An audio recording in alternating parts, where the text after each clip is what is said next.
Hello. Hey, everybody. How's everybody doing? Let me see you come on up and let me know that you are in the house.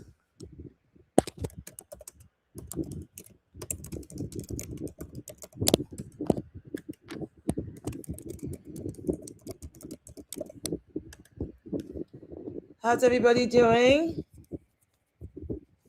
I see we've started. How's your what's today? Today's Tuesday. How's your bank holiday weekend? How's everybody's bank holiday weekend? Drop your hellos. Let me know you're in the house. Hey, Miss Carol. How are you? How you doing? It's good to see you. I'm trying a whole new system today, and I'm hoping to God I get used to it properly. Um, so I hope it all works out so that you can hear me and I hear you. But it's good to see you. How's your bank holiday weekend? How's everybody been? Because I'm going to offload in a minute or two because there've been some things that have happened that's really pissed me off. But there are a couple of things that put a smile on my face, and I'm going to start with that today. Hey, sis Joel, how we doing? How you doing? Hey, Virgo, you enjoy the heat. I'm enjoying the heat too. There will not be a single complaint. No, oh my God, it's too hot. I'm doing nothing of the sort because we know that in Britain this heat doesn't last long. And yes, sis, let it be hot. We like it. I'd rather be hot. In fact, I don't know if you can hear my fan. My fan is blowing right now because if it wasn't, I'll be sweating. And if I was sweating, it means I probably have to take something off, and I can't do that to you guys.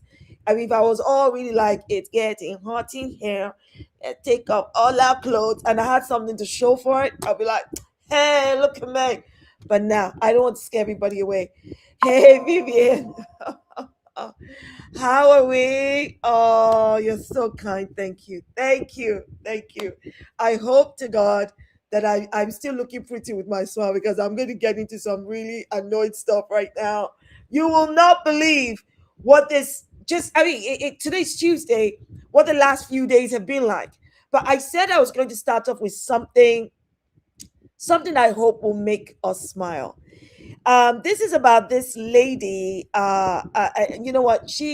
I think she represents the best of Britain. Okay, I think she does. But Vivian, did you say my skin is popping?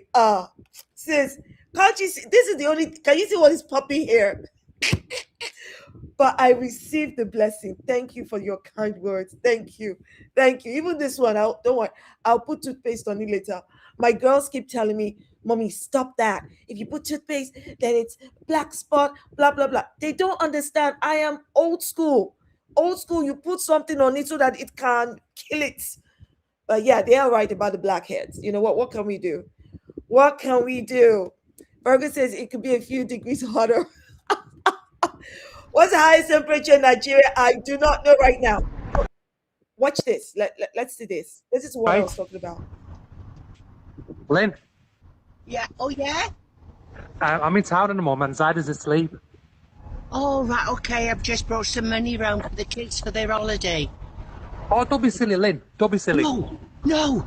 Shall I put, shall I No, put it Lynn, to the, Lynn, Lynn, I, no money. I No, give it to you you're when gonna you keep that come money. back. I give it you when you come back. No, Don't Lynn, you, no. don't you Lynn, dare say no. Hey, Lynn, don't you be hey. silly now. No, I'm not. No, I'm You not. are. Do you know we love them like our own? I know, Oh, I know, I I'll see know. you when you come back and I'll tell you how. oh, she Right. is so freaking sweet, isn't she? She is so sweet. Walks over to her neighbor's house, knows that it's midterm, and wants to give money to the kids so they can spend it over midterm, half term. Isn't that sweet? In fact, there is let me see if I can bring this up. There's a video of her. Let's see if I can find it. If I can, I'll play it. Isn't she sweet though? One would think that the Reform Party and the Restore Party, of this world represent Britain. Now I think her name is Lynn. She represents the best of Britain. Look how beautiful. She's an auntie. She is your neighborhood auntie. Oh, I think I've found the video. Let me see if I can download it so you guys can watch her reaction to everybody sending her a lot of love. Because I love the fact that she's so surprised by it all. She's so sweet. I love this. I love videos like this. They put a smile on my face. You know what? Hold on one second.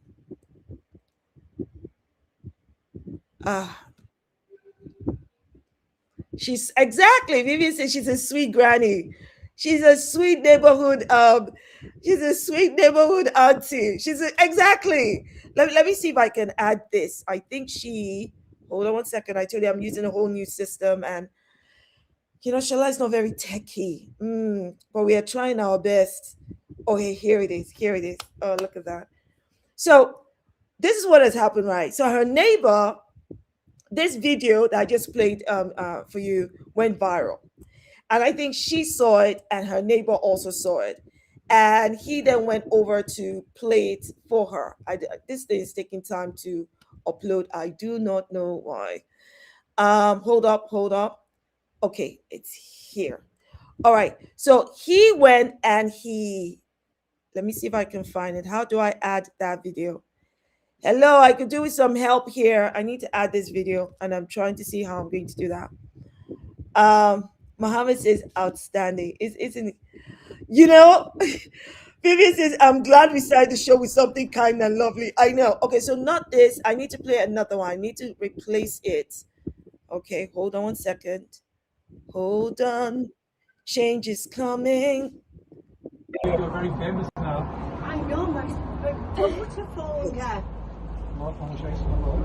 I said, I'd kill him. I'm going to show you I'd something. kill you.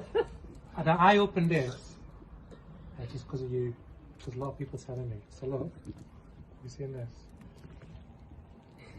Over 500,000 people I know. have seen it. Have you read the comments? Some of them, yeah, my daughter, yes, I was in tears. Have you seen what it said about you?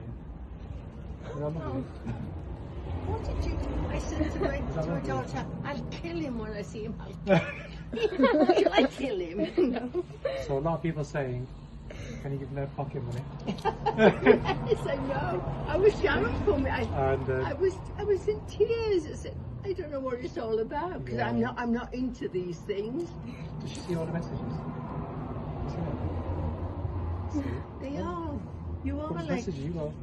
Got 2,200 messages. Well, we are like family, aren't we? Yeah. Come on, kids. Let's have a. We like our hug, don't we? Oh, God, you're the sun on your back.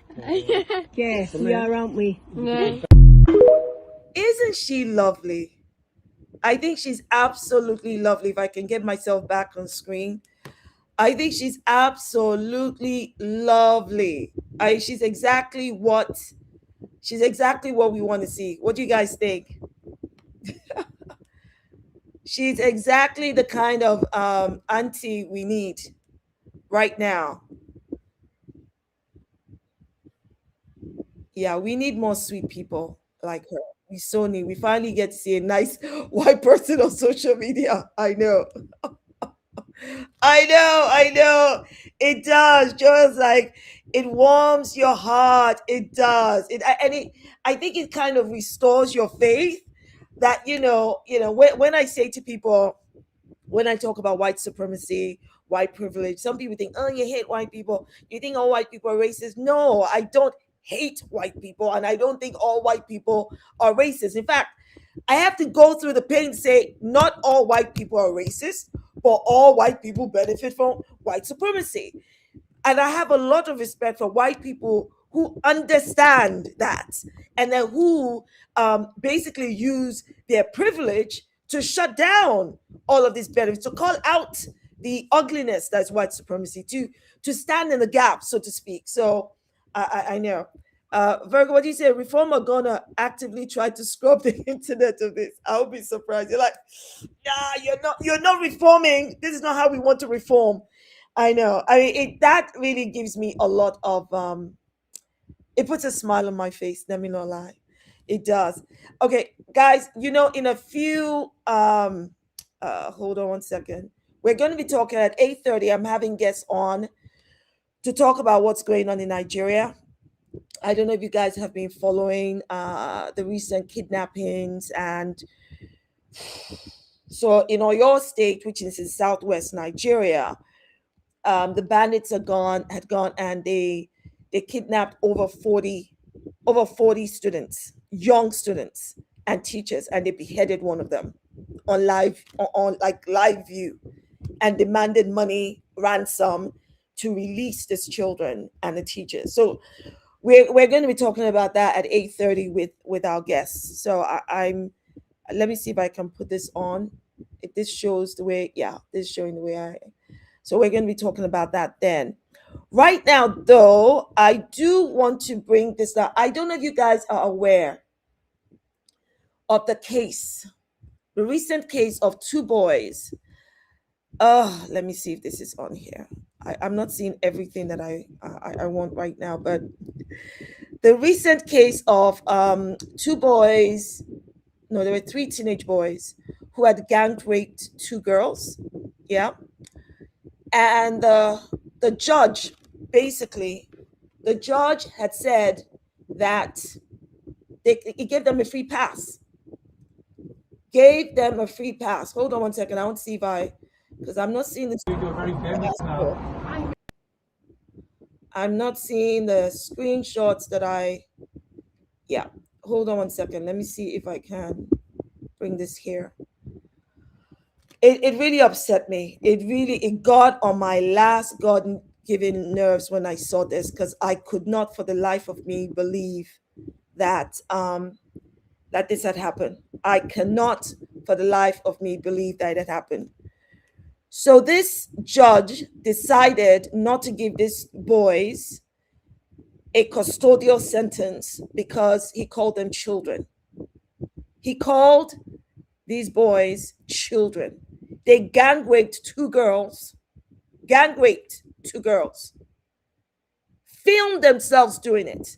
And this bloody rape apologist of a useless judge said because they were 13, 14 years old, he's going to treat them as children, so he's not going to give them custodial sentences. While the girls that they raped will go without justice. In fact, let me play the BBC interview that one of the young girls did, because that got me in my heart. The words hit like a rock straight in my face. He almost made it seem as if what the boys did was not okay, but it was okay in the eyes of the law because they were still children. And what did that mean to you? It meant that why did I sit and put myself through the pain of going to court, going through a trial, reliving everything because of evidence and watching it all happen again?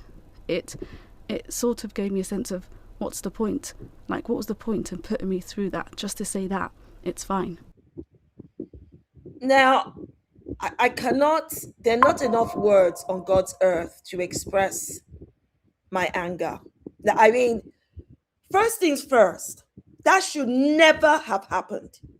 That it should never have happened that a judge somewhere would sit on such a heinous crime and then be stupid enough to utter the words out of his mouth that these perpetrators are too young to be punished, that he's more invested in their rehabilitation than he is in the justice the girls deserve. I mean, let me just make this clear. I know there's been a whole lot of conversation online about it. people really expressing their shock and anger, and even Keir Starmer coming out say, "Oh, he's shocked at that," and now the Attorney General is going to review the sentencing. All that is bullshit. It should never have happened in the freaking first place. The fact that we are now even have to talk about it, the fact that that young girl had to go on BBC to express her shock, her disappointment, her hurt, and you can notice that they didn't show her face. Why should be put through that? This is exactly why violence against women and girls thrive in the United Kingdom. This is exactly why. And as soon as I watched her video and I followed up on the case, I went, those boys are white. Because I can tell you right now, black and brown boys would never have been seen as children. Because if they had committed crimes like that, even when they commit far lesser crimes, shoplifting, as an example, they are adultified immediately. But somehow, these evil demons that gang raped 2 girls are children. I agree with you, Jiffin. Jiffin says she has to relive it over and over again. Can you imagine? Joel, I agree with you. He should lose his freaking job. I think he should be investigated. He should be prosecuted. He should be disbarred. I mean, I'm not the girl. I'm traumatized by having to even hear that sentencing. Now, who's going to have to sit down and resentence them? All the taxpayers' money that's going to have to go through that because some stupid ass judge decided to impose his personal opinion, his preference, because that is personal. It is personal because he did not make that judgment in the best interest of the victim, and he did not make that judgment in the best interest of the British public. In what world? What message is he sending? What message is he sending to women and young girls? Virgo said, can they actually change the sentence? Yes, they can. I mean, I don't think they need to retry it for them to try the boys again. So it's just going to be about the sentencing. The case wasn't thrown out. It wasn't a mistrial, so to speak. The case wasn't thrown out on technicality or anything else. So it's really the resentencing. Because the boys, that's the thing. The boys were convicted of rape at knife point. People, are you hearing? 13, 14-year-old boys put a knife to these girls and raped them. Knife point rape. That is the charge for which they've been convicted. By conviction, it means they've been found guilty. So how can you find somebody guilty of rape at knife point, and you say, oh, well, as heinous and as bad as that is, look at their puppy faces. Let's just send them home with a slap on the wrist instead of a slap to the face, instead of some serious justice so that in their lives they'll never do it again. Exactly. It sends a bad message to children. Why would any young girl that goes through that want to say anything? Why would they expect anyone to stand for them? You're right, Joel. It's very scary for young girls. Incredibly scary. It makes me so mad. Oh, let me see this point. Vivian says, yeah, I agree, it's disgusting. They're definitely going to reoffend again. Exactly. When you've not taught them a lesson. When you've not made them pay the price for what they did. Oh, my goodness. Yep. Virgo, I agree with Virgo here where he says, let me see if I can find this. Virgo's comment, Virgo says, let that be 3 boys of color. They would get at least 15 years and charged as adults. No lies detected. No lies detected. And apparently, this judge has done it before. I think there's another case. No, the girls, I think the girls are white. I don't think they're girls of color. I think they're white girls, which also tells you how sick this country is, because this is how classism and all of these other divisions come in. I don't know the backgrounds of these boys, but if these boys, the patriarchy, if these boys can get away with raping white girls, Where are the Tommy Robinsons? Why aren't they screaming, marching? We want our country back. Why aren't they going demanding that these boys be thrown into prison or be deported? They don't, because they've never really cared about women and girls. As long as it's white men and white boys doing the sexual abusing and the raping, they don't care. They'll rather tell you, no, it's the asylum seekers, the Muslims, the black and brown people, when we know that the biggest grooming gangs in the United Kingdom are white grooming gangs. No black and brown, no Muslim. It's the white ones that are the largest and the biggest. But they won't go after them because that does not fit their narrative. It does not fit their narrative at all. Oh, that made me so mad. It just really Joel, your question is how are the traveler community taking this, the traveler mothers and their daughters? I don't know. I'm sure they've got plenty of stories to tell about how they've been discriminated against, persecuted. I'm Miss Carol asked, just boys being boys. That's what they say. You're right. Boys being boys with rape. Now those are freaking monsters. They're bloody monsters. They are demons. Absolute freaking demons.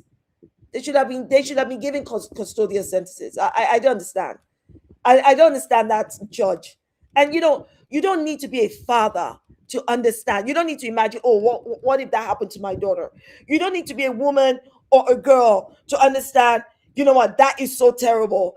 You just need to be a judge applying the law. Somebody responded on my post about this on X, and they said, don't blame the judge. I'm like, huh? They said, don't blame the judge, blame Starmer. Something about the guidelines being set by Starmer and David Lammy. I'm like, this is bullshit. This is, I hate it when people are stupid. Even if the guidelines had like minimum requirements or minimum punishment, and there's minimum and maximum, why did the dumbass judge go for the minimum for a heinous crime like gang rape at knife point? Why? The law that doesn't say he should do that. He chose to do that. I'm sure if the minimum requirement also said set them free, he would have done so. So now I'm not buying it. It really wound me up. It got on my last freaking nerves when I heard about that. In fact, it was a friend that alerted me to it. I was asleep and my phone went. I just blindly picked it up. She was like, Shola, have you seen this? Blah, blah, blah. I'm like, no, I'm just waiting. No, did you tell? I'm like, okay, hold on one sec. Send it to me. Before I now went back to sleep, I woke up. Then I read it properly. I was like, what the actual hell is going on? Virgo says the judge is gonna come out with a bullshit excuse like mental health, grew up in poverty, bad parents. I'm sorry. Yeah. And what is if that is the excuse for the boys, now tell us what the grounds would be for the girls. What if the girls also have mental health issues? What if they also grew up in poverty? What if they also have bad parents? How does this cancel out the justice that they deserve? I'm just so sick. And can I just be honest? I'm sick and tired of people using mental health to excuse mental health or disability to excuse bad behavior, to excuse crimes. I think that when people have a mental health or disability that contributes to their actions or conduct, it doesn't excuse that behavior. It doesn't take away the impact. What it does is it mitigates, it explains how it happened. It doesn't justify why it happened. I think there's a massive difference.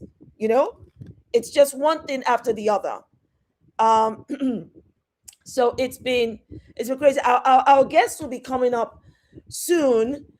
I don't know if let's see. Hold on one second. Let me see. Virgo says they're going to say the girls were wearing short skirts or act like some bullshit. I didn't even know what the girls were wearing. And you may be right, because that's a patriarchal way of thinking.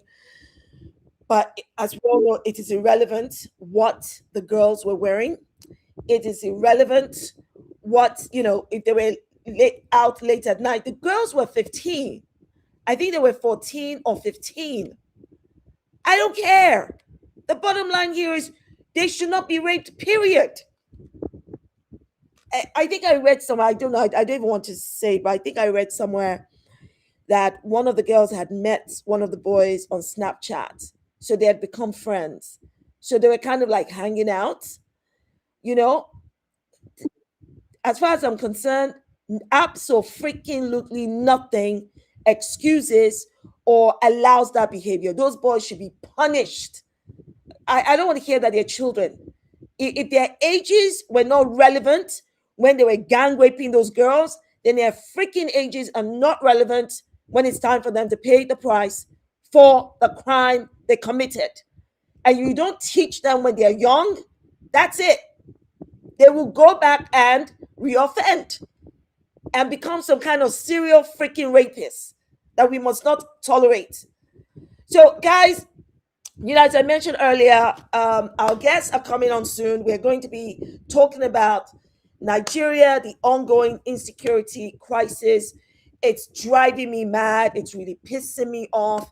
And I'm so excited to have, before I bring them on stage, I'm so excited to have these two guests on because they are knowledgeable, they're on point, and they are unfiltered, like me. They say exactly what needs to be said.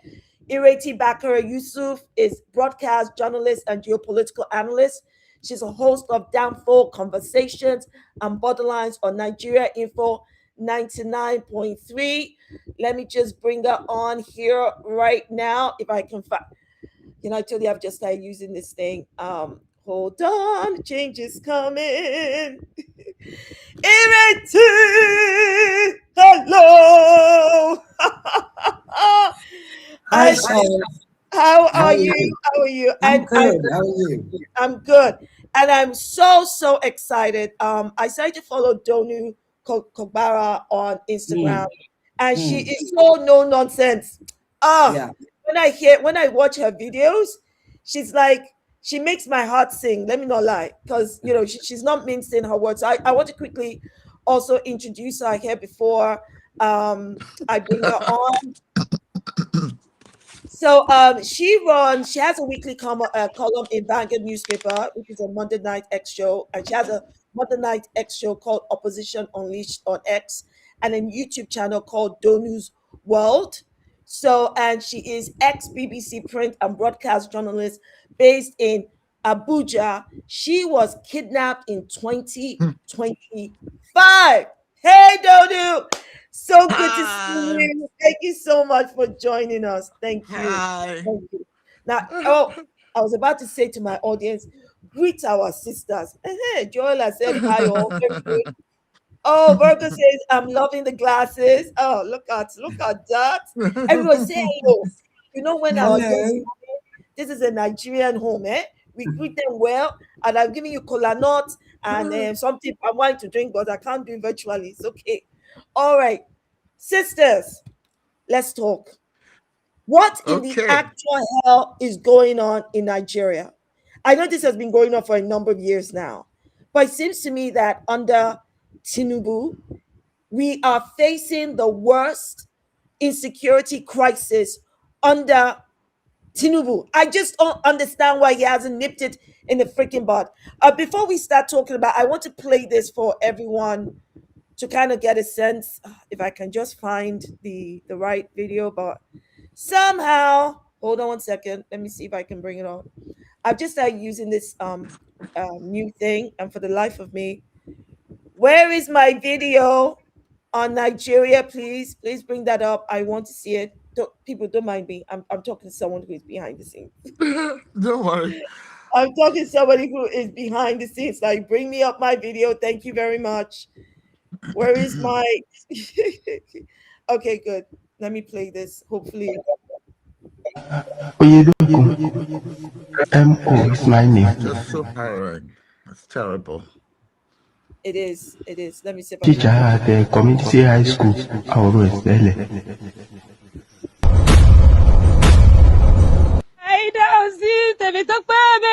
I'm from Ibadan. I'm working at First Baptist Church of Yawata area. Yesterday, the people came to our school.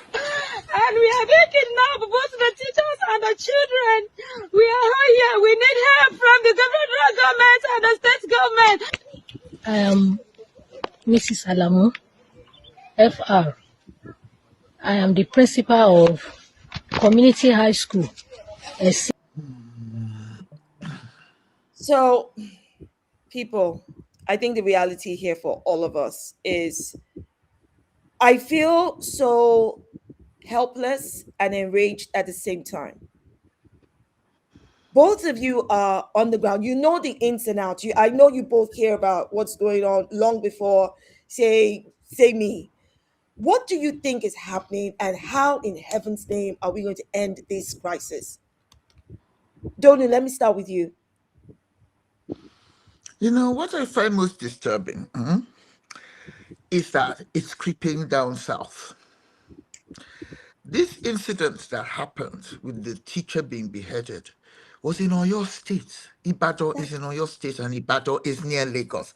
So they're getting very close to the southern coastline and to the, to the most critical infrastructure and populations in the country. Well, no population is more important than another, but I'm sure you know what I mean. I mean, they're getting close to the commercial capital of Nigeria. Yes. Now, I was kidnapped in 2015. I was kidnapped in 2015 in Rivers State, but that was by those oil militant Niger Delta boys. So those ones were just looking for money. It was harrowing, it was traumatic, but still, it was purely an economic crime. And I sat with them for 2 weeks in the creeks, in a hut, and they didn't kill me. And after my sister paid a ransom, I was released. Whereas these ones that we're seeing now, they're coming down from us and they want blood. And I don't understand why Tinubu is not taking this matter seriously, because Oyo is our terrain. I'm from Pakot, but I'm a southerner and I regard Yoruba land as part of my, my turf. So I'm thinking, why is Tinubu allowing them to encroach like this? I don't know what Ireti thinks. Ireti, you're in Lagos, right? Yeah. Yes, I am. Can you so hear do you me? agree with me that this is a different type of attack and kidnapping than what we used to see before? They're escalating. They're literally boldly they're expanding.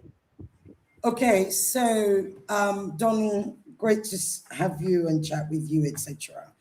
One of my cousins, old besto, Najim. Najim is your cousin. Oh my God. One of my closest. My closest. Okay. My bestos in the family. Right. So sorry, I was just going to say, Donu, can you just stay center in the screen? Because Donu, if you can just stay center in the screen. I'm kind of like lying down sideways. Sorry. Abajo, that's why. That's why. Yes. That way or do I need to move to my desktop and sit up straight? Whichever one makes you comfortable, as long as just you're tell me centered. if you like. As long as I can see your beautiful face. I'm okay with this if you are okay. Yeah, I'm okay too. Thank you.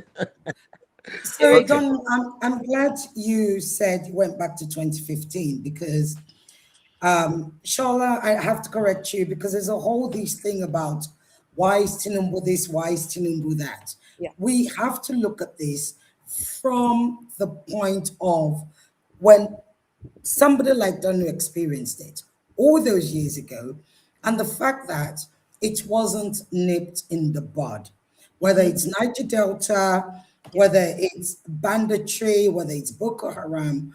This is what happens when you allow crime to fester, when you don't nip it in the bud immediately. This is what happens because other gangs are going to come along and pretty much it becomes an industry, right? So let's accept something. The one thing I want to lay down is we, up until arguably now, if you like, we had two economies in Nigeria. We had the official economy and the non-official economy. Now we have a third economy, which is the kidnapping economy, which is the terrorist economy. And we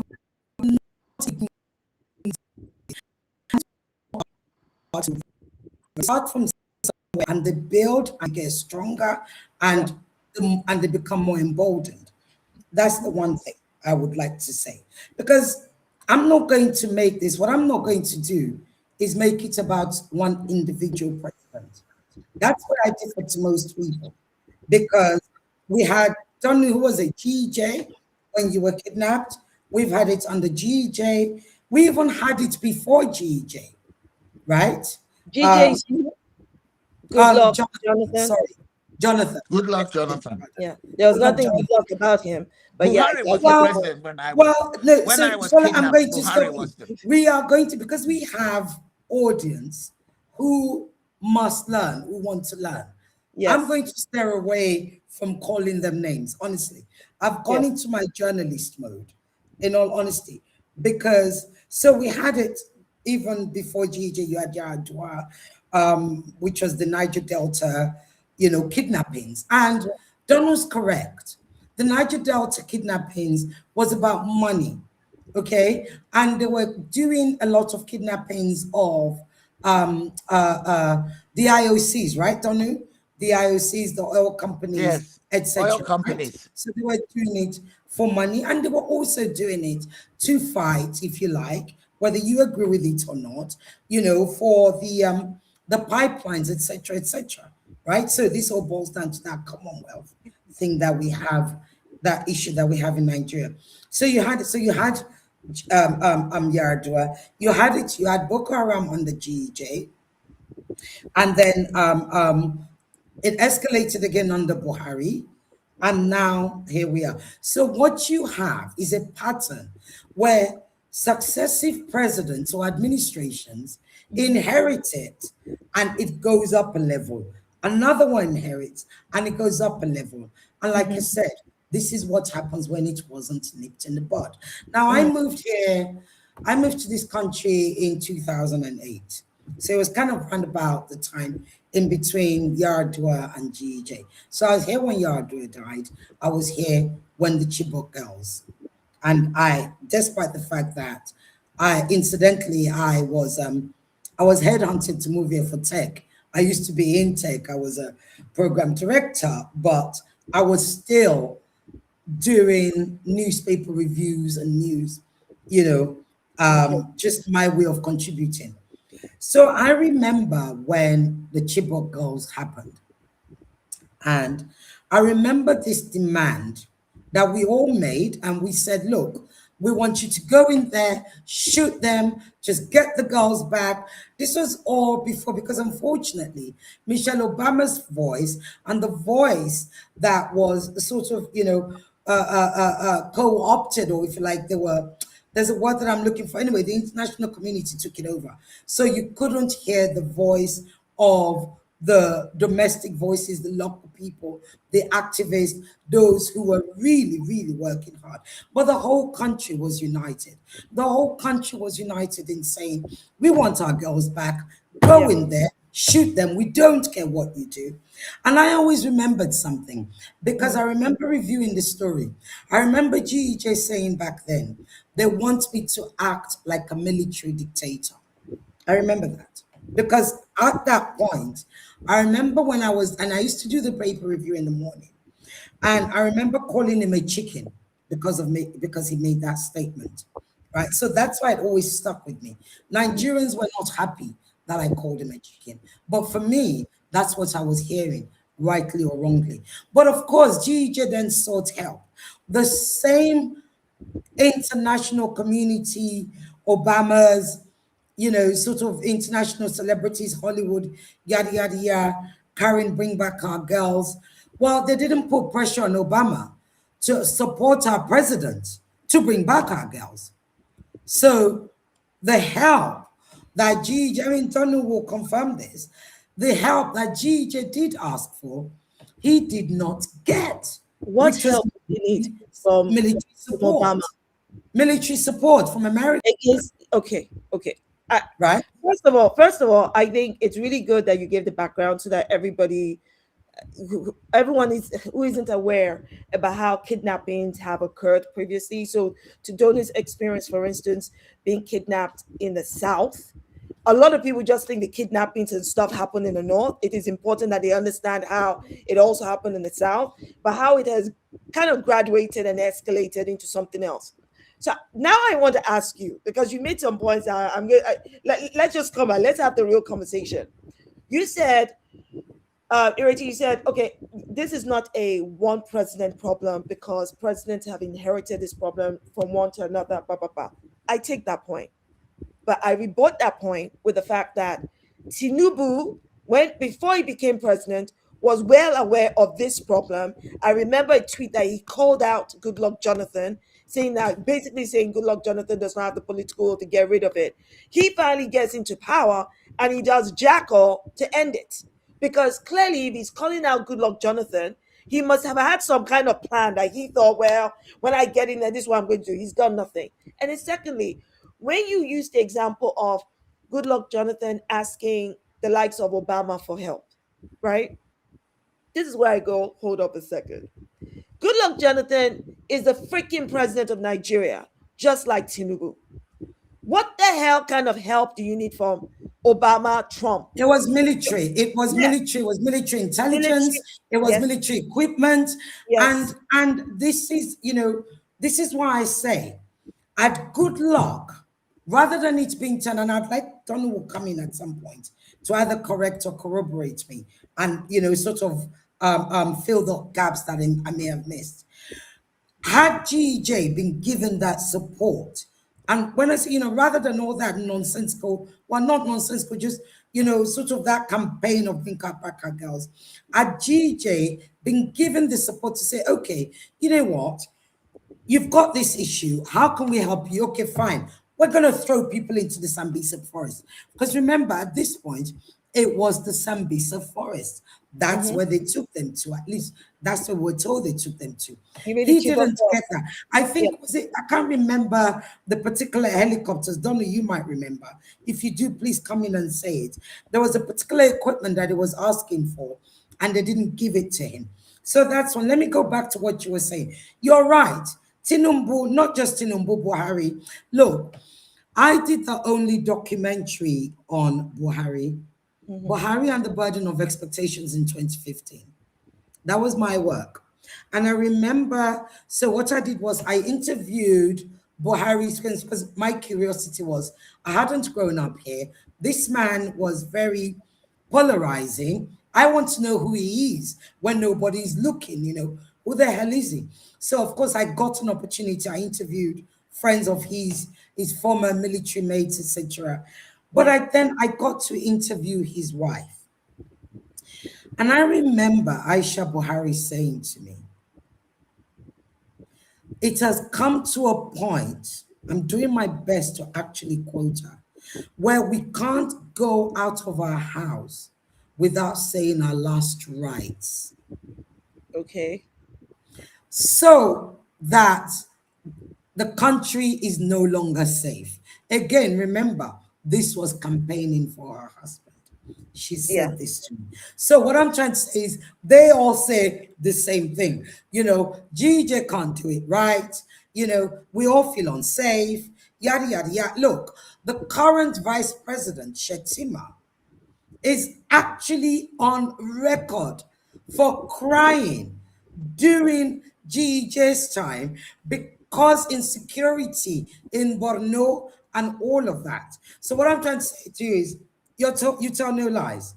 They all did it. It was politicization, right? It was, and here we are. Here we are. If Tinubu sat in front of me now, I would say to him, as of I'd even forget that. Donu, you're on mute. Am I on mute? No, not you. I think Donu was trying to. Yeah, I would ask him, as of the time when you put that tweet out, or even closer to when you began to prepare to run for election, you are aware that we had this insecurity problem.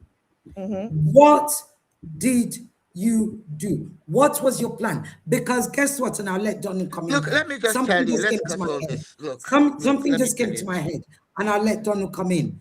When GJ won Donna, do you remember? There were those who came out, politicians who came out and said, we will make this country ungovernable. Over to you, Don. Okay, well, I think it's a mistake to keep harping on about history when we have a problem on ground now. Because the problem has definitely changed in nature and scope since I was kidnapped. When I I was totally kidnapped, agree. you see what I'm saying? So it doesn't really matter what they said to Goodluck Jonathan in 1852. What matters is what's happening in Nigeria today. And the reason why people are targeting Tinubu specifically and with anger is because the nature of the attacks and the people who are perpetrating them, they are behaving like jihadists. There's an element of conquest. There's an element of invasion. Please, what are terrorists doing in Oyo? Well, should I tell you something that you haven't noticed about Oyo? It's just that for me, I guess, again, my show, I always educate the background before I come today because we presume people know and people don't know. Did you notice something that happened in Oyo? Local boys. I was It's kidnapped not by local boys. Yeah, it's not by local. But did you notice something significant that happened before the Orire kidnap? What happened? Thank you. On May 14th, I think it was, Sheyi Makinde declared to contest in the presidency. Okay. What then happened on May the 15th, Shola? Orire kidnapping happened on May the 15th. I will always give background. Context matters. We have to look at the dots. The question I am asking is, where is the relation? What's the connection with that? Because it didn't happen in isolation.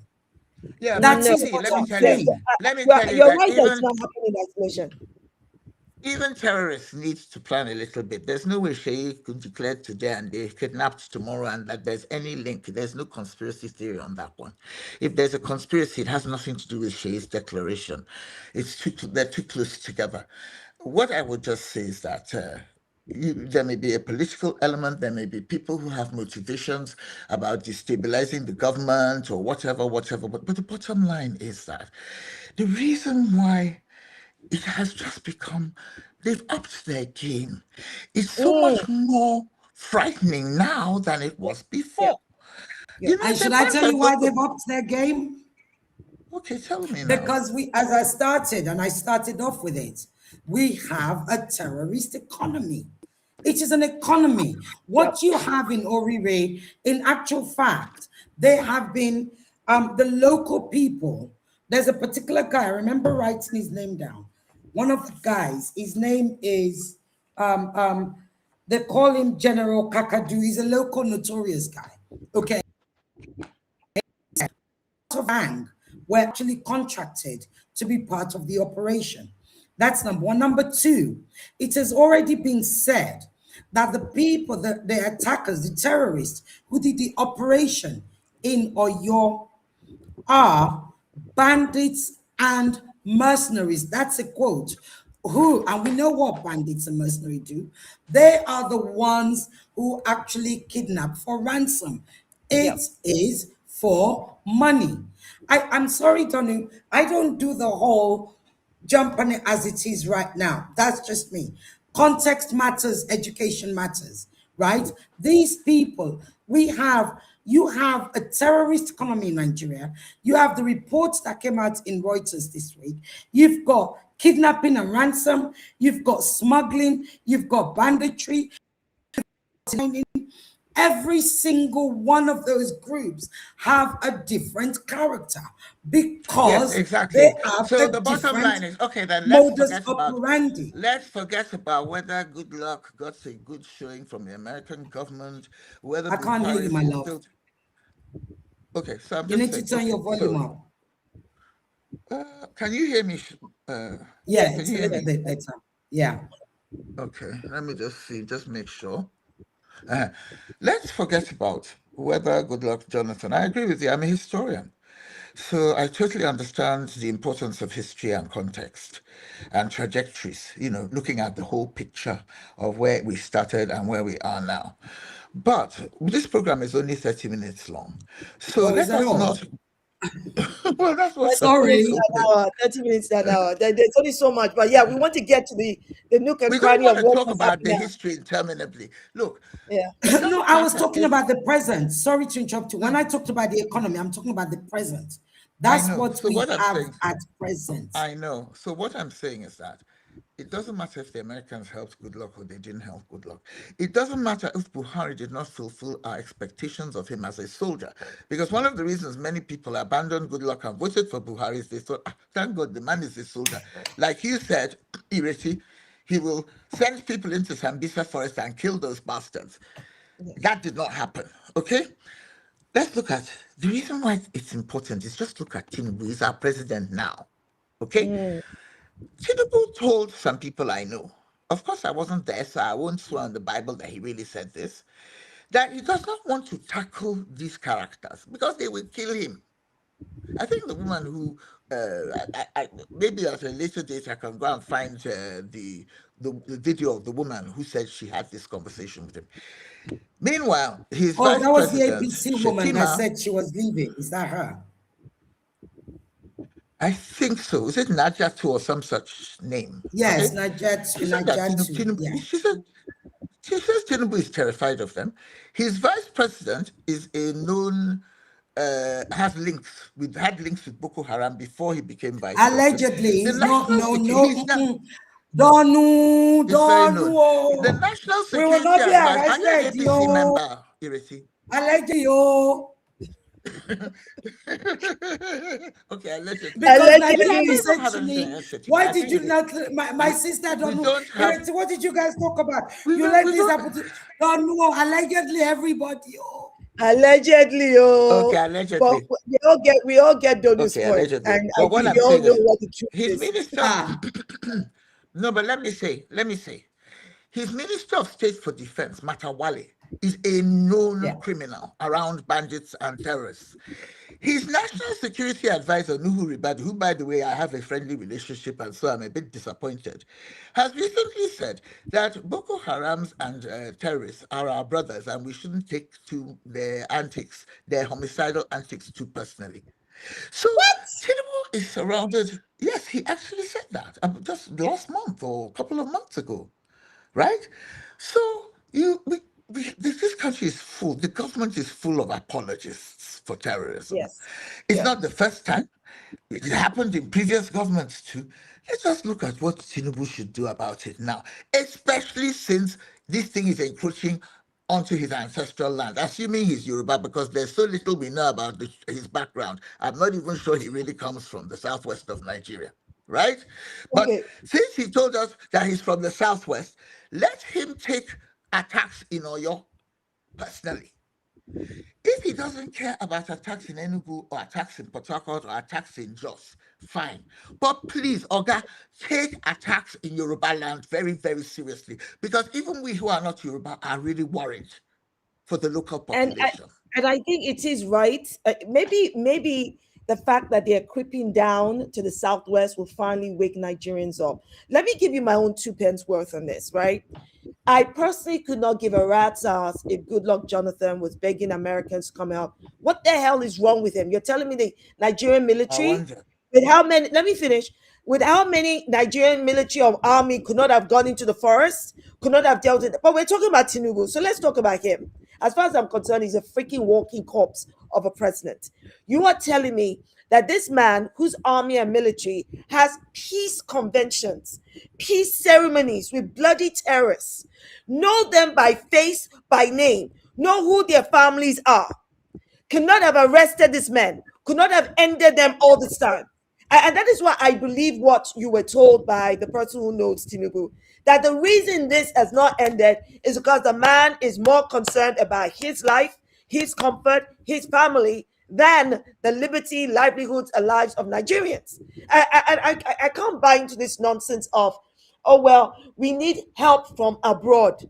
There are over 200 million Nigerians, of which over 127 million are adults. You're telling me that Nigerians cannot end freaking terrorists with or without Yes. superpower arms?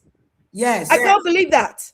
I refuse to believe that. Shall I agree with And you? let me explain to you why. Shall I agree with you? I'm I am answered you. ashamed Go that we're ahead, going Don. to Donald Go ahead, Trump Don. begging for help. I am ashamed that we're going to Donald Trump Exactly. begging for help. Okay, so I think you both are taking emotional, and I'm not going emotional here. I'm literally like being objective. You asked the question, what is the number of what is the size of our military in What compared to 300 and something thousand? Okay. It's tiny. It's Okay. tiny. That's number one. And how Number many two, terrorists are there? pardon? How many terrorists are there? How many? That's the point. We have, I remember Kabir Adamu. Remember Kabir that we're all together on my show? Kabir Adamu will tell you that there are over 80 non-state actors. Non-state actors. Yes. Over Yes. 80 non-state actors in Okay. Nigeria, right? Okay. Who are active. So that's Yes. just non-state actors. Yes. As for, we don't know heck, they say we're 200 million or 250. We don't even know how many of us are not terrorists, Okay. because nobody's got the data. So Again, I'm responding. yeah. I'm responding.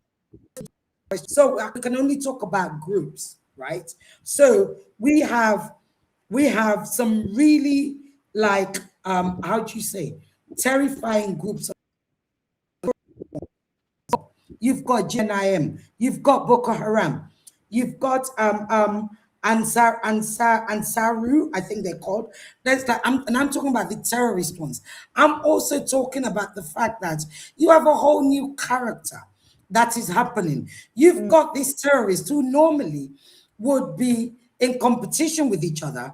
They wouldn't work together. Some of them are even beginning to work together. You've also got something that we mustn't forget. We've got the ECOWAS factor. We've got the fact that the 3 ECOWAS boys, right? Our boys, the Sahel. You've got the fact that the Sahel are no longer working with Nigeria. Heck, let me tell you. And we know why they're not working with us. Of course. Yeah, we're bloody risk risk to them. He threatened them. He did a stupid thing. That's what I'm saying. Shola, let me tell you something. Do you know that over 2/3 of Burkina Faso is under jihadi rule right now? All this talk about Ibrahim Traore, the great hero, I'm sure he means well, but he's not doing well. We are in crisis on the whole West African region. I'm going to it. So where was I? So prior to when Buhari was there, we used to have this sort of, I can't remember what it's called now, but it was like a joint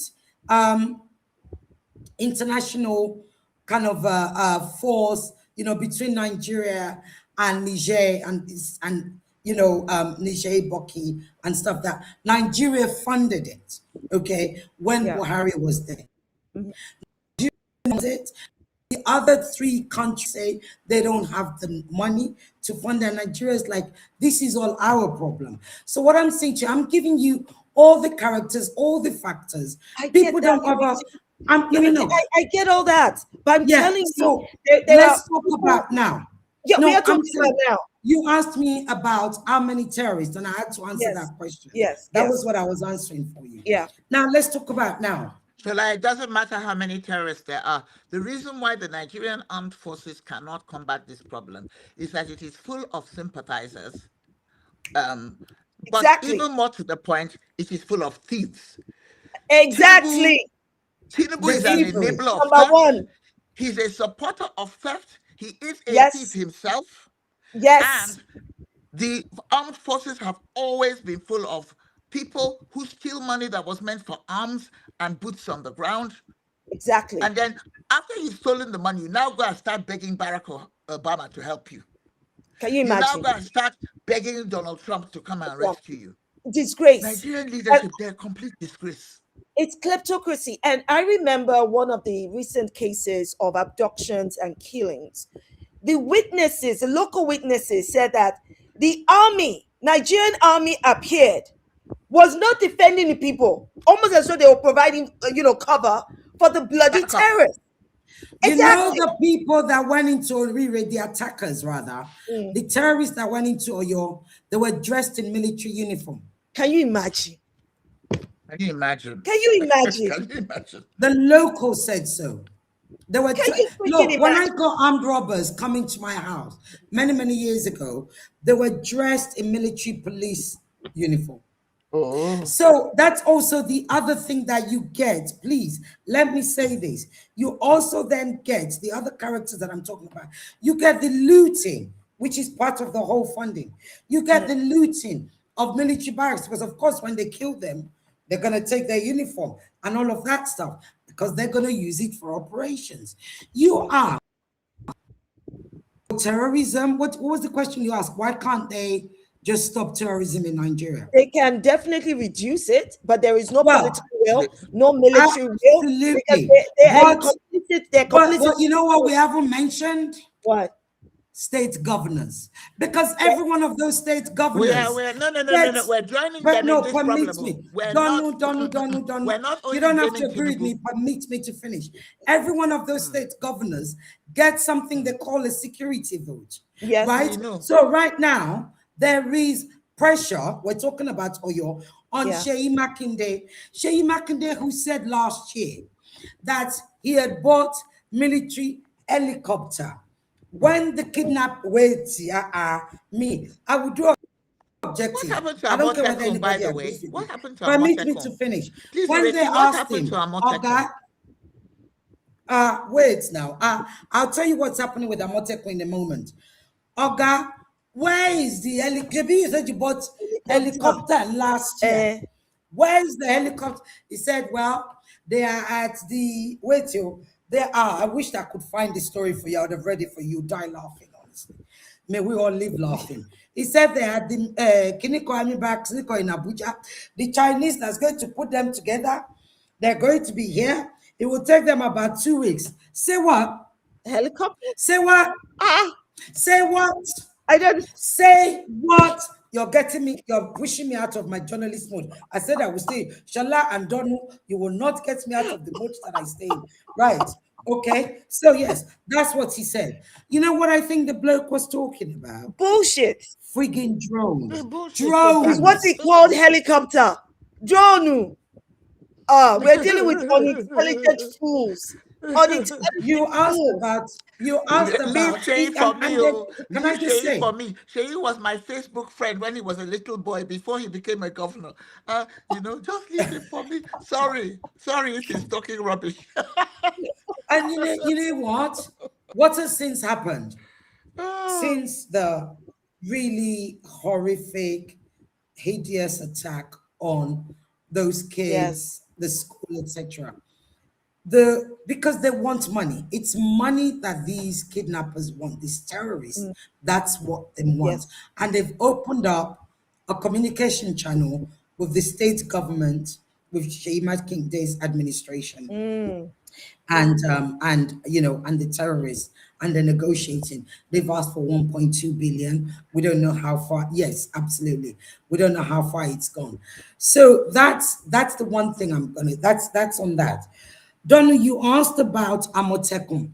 So what has happened since this whole thing happened in Oyo, Ogun? You have Ondo, you have... can we just talk about Kwara? Let me just bring Kwara in.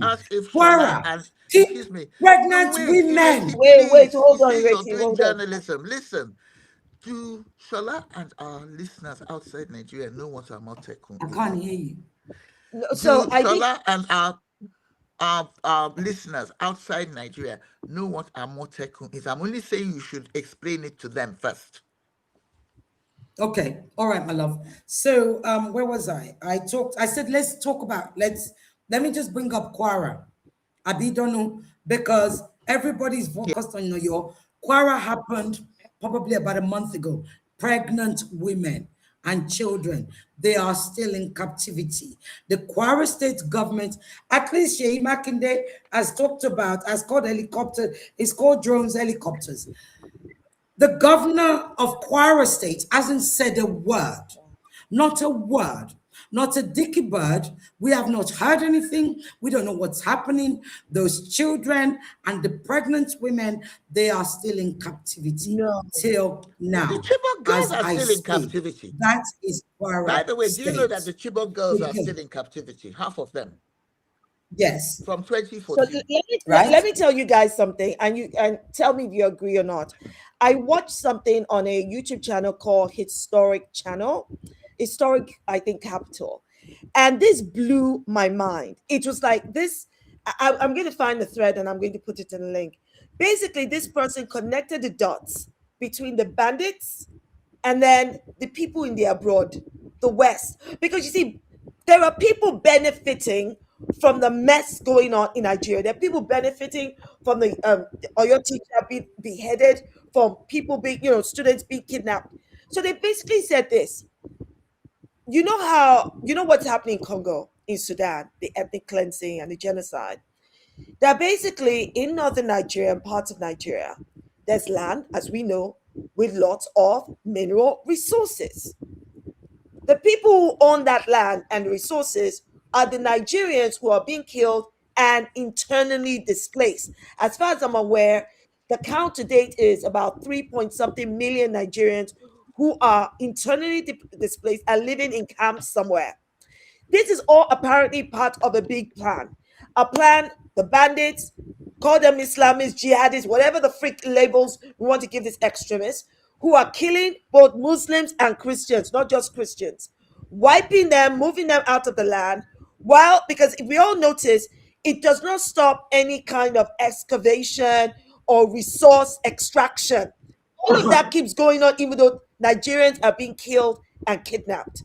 So it seems to me like the Nigerian government is in cahoots with these bandits and these extremists, and the people who then end up benefiting from this are the tech companies, the West with their neo-colonization agenda. All of that just feeds through. So all of our corrupt politicians, presidents, senators, governors, minister officials, the military, all of them are in cahoots with this. And this is why it is not ending. And Donu, you were spot on when you said all of these people who are meant to be protecting Nigerians, they're all bloody thieves. And any one of them that is good, they're like 1 in 100. And that one will probably get killed before they even know it. This is part of the problem. So I'm saying Nigerians themselves, Ireti, don't know. Yeah. Nigerians themselves must rise up and bring an end to this. That's why I don't understand why it is being so normalized. I read a case of a Nigerian who was found guilty for killing a terrorist that came into his home. Have you heard of something so stupid? The government says, "Oh, these people are jihadists and Islamists."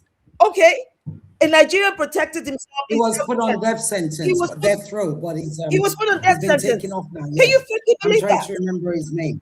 I'm just saying that it has to get to a time that Nigerians must understand that there is no Messiah coming to save you. Nigerians, you are your own Messiah. Nigerians must rise up. The thing is, wherever these bandits are from, whatever village, bush, town, they've got families. They have children. They've got fathers. They've got mothers. In fact, there was another case of bandits. I can't remember what part of, whether it was Jos or somewhere, that they had gone to abduct children, abduct people, and they were demanding ransom. You know what the people in that village did? They went, "We know where you are from." They went and kidnapped the bandits' family. They didn't pay money. It was now exchange of family. Nigerians have to do something, because Tinubu is a walking corpse of a waste of space thief. The man's a bloody useless one. And now I hear Nigerians are talking about voting him in for a second term. Have people lost their godforsaken mind? Shola, nobody is going to vote him in. He's going to rig himself in. But I, for one, am one of the many who say, hell no. You will not dare, with your very poor track record, come and say you're going to take another 4 years. Unless he does something drastic between now and the election. Yep. We are on his case. Please, we have to So be. The guy has to go. Sunday Jackson, thank you. Somebody just wrote it on the screen. Yes. So going back to Donu's question about Amotekun. So to those who don't know, Amotekun is actually Yoruba for which is I think it's tiger, if I remember rightly. That's what it means. So you tend to see them, they're literally in cheetah prints, right? They were created many years ago by Rotimi Akeredolu in Ondo State, who has since passed on. He was the governor of Ondo State, and therefore state protection. So basically, protecting It's like the a national parallel parks. vigilante. Yeah, it's like a what do we call them in England? Like a local security group, right? Right. Because Okay. we tend to say vigilante in Nigeria, but they're a bit more than that because they're employed by the state government. Do you understand?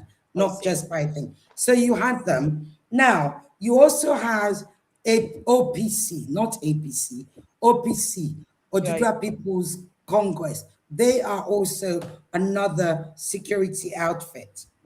Right. OPC has made, Gani Adams is the head of OPC. He made a statement this week saying, look, we are forming to face these people head on, yada, yada, yada.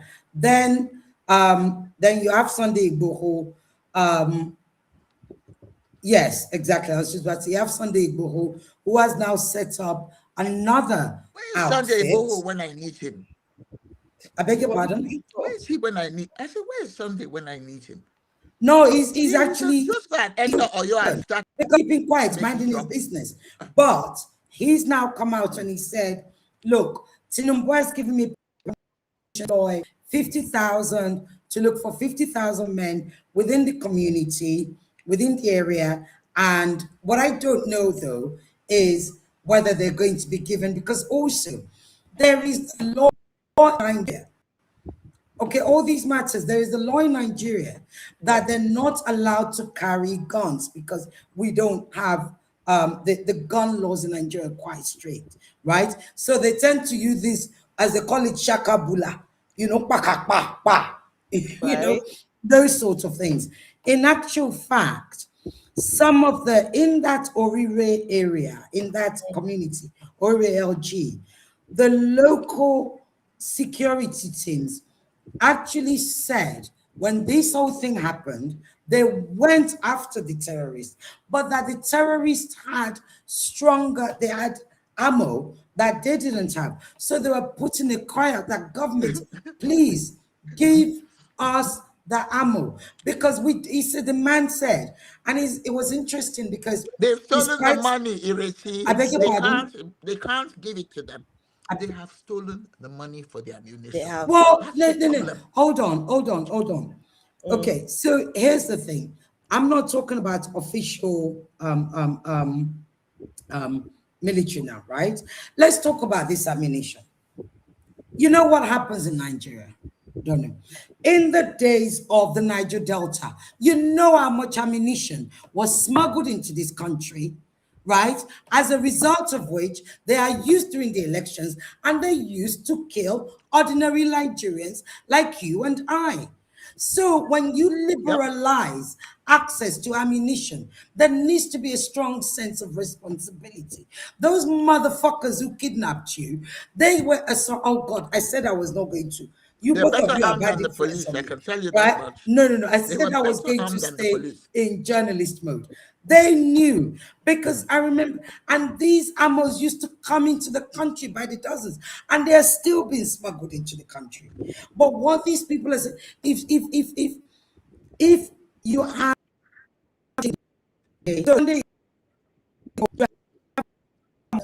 other groups and all of that stuff, the Southwest Governors Forum, okay, if they come together, and God rest Rotimi Akeredolu, because this would not be happening if Rotimi Akeredolu was alive.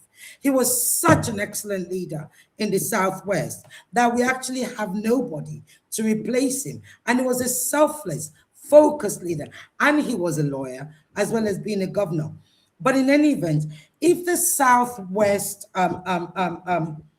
governors can get together and stop freaking focusing on re-election, thievery, and all of that nonsense, and actually say, look, we need to form, because there was an audit done. Let me just tell you, people think things don't happen in Nigeria. Shola, let me tell you, things happen in this country. And I say to people, if you ever think that there is no law, there is no intelligence in this country, upset government. Pray government never has your time. It's me that said it. Pray government of this country do not have your time. Then you will know that what they can do and undo. For all you know, they could be listening to us now. Nigeria spends the highest money on spyware. On spyware. To spy on Nigerians. On terrorism, apparently. They use it a lot in Niger Delta. What are you talking about? So back to what I was saying. They use it more to spy on journalists than to spy on terrorists. They use it to spy on me and Donu. But so going back to what I was, they are. going back to what I was saying, it's that, you know, if it's a matter of cowardice, a lack of will, okay? Yes. And there is also, whether we like it or not, a very, very strong, not just political angle, but a politically geographical angle, okay?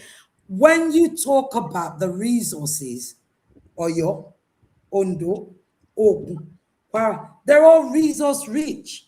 But let me tell you, what I was going to tell you before I got distracted was, there was an audit done on 36 states on all a security audit by an independent security outfit. On the security apparatus are prepared to protect their people. Right. What did they find? Only Lagos was ready.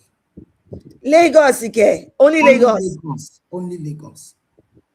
Out of 36. Only Lagos. Because here's the thing. Lagos always had a security fund. Lagos spent, you think they're not trying Lagos? They try this state all the time. But Lagos has a security fund, as a result of which they're probably also using spyware. They're doing all sorts of things. You know, the smartest thing about keeping people safe is that we never see it. That is the smartest one. It's the one you don't see. The one you see, that's your gate man, right? Are you imagining something?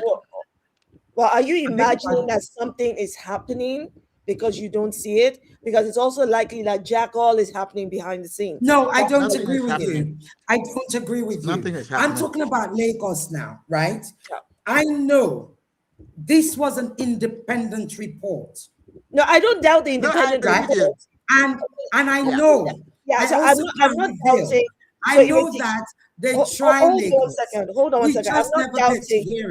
I'm not doubting that independent report found that Lagos is the only state in Nigeria that has some kind of security ready response. I'm not doubting that. What I'm saying though is there might be other reasons to Lagos having this security ready response. One, two, it not being visibly seen as attacked as such, because we understand how gangs work. We understand how mafia work. We also understand how the political terrorist economy work. If the main power and money is in Lagos, you cannot come and attack the same people who are allowing you to go and benefit from, go and terrorize 35 states. Do you see what I mean? So this to me is, I think Lagos, those who run Lagos, are as bad as those who are running every other state. They're just protecting themselves. They're not protecting Lagosians. It's because I think you're wrong. I think you are parroting the usual line because it is uninformed. Let me say something. Uninformed state. Permit me. Okay. What's his name? Remind me of his name. Femi Otedola. spends a lot of, it contributes, it donates a lot of money to the Good. Lagos Security Fund, Okay. right? I think Dangote does the same.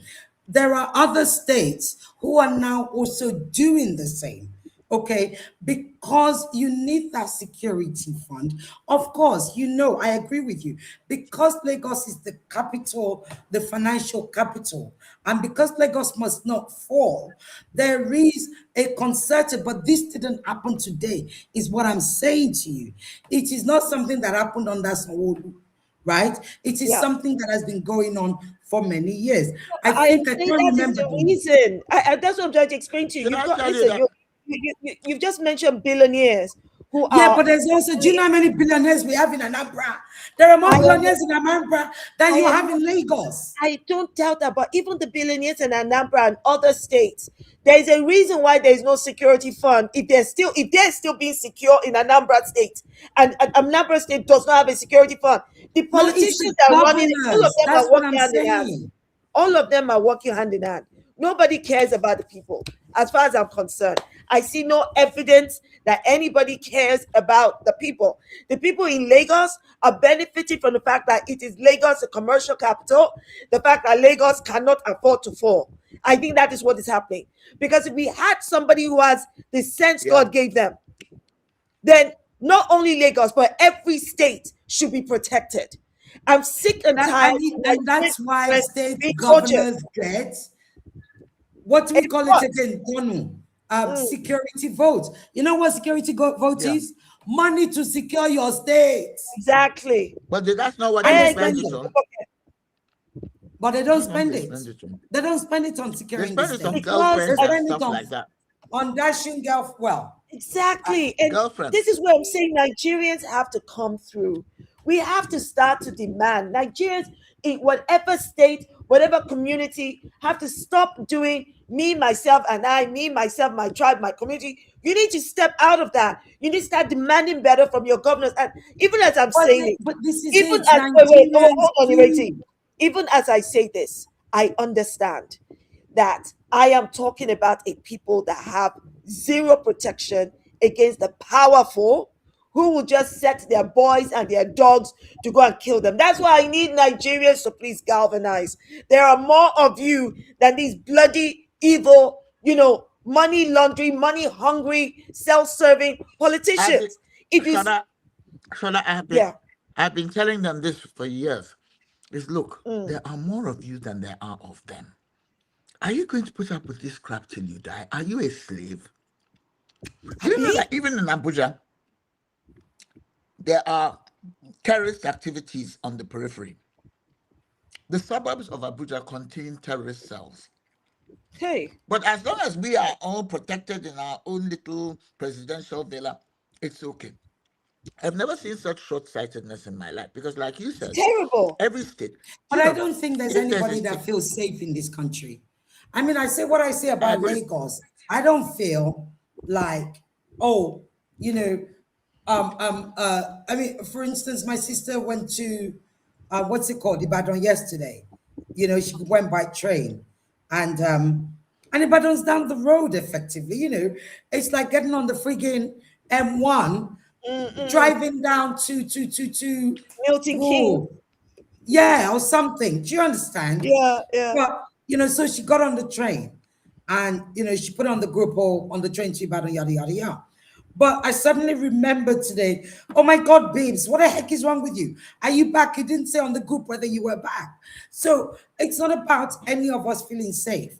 I think what you find is, and this is why I don't blame Nigerians. People say Nigerians are not talking. Nobody knows what we're doing right now. We're talking. We're cowards, right? People say Nigerians are not cowards. doing. No, wait now. People say no, but look at what Shola is doing. No, people say nobody knows we're talking right now because we're not on national television. Let's be honest, right? And we don't know how many conversations are going on like this in other pockets of the world.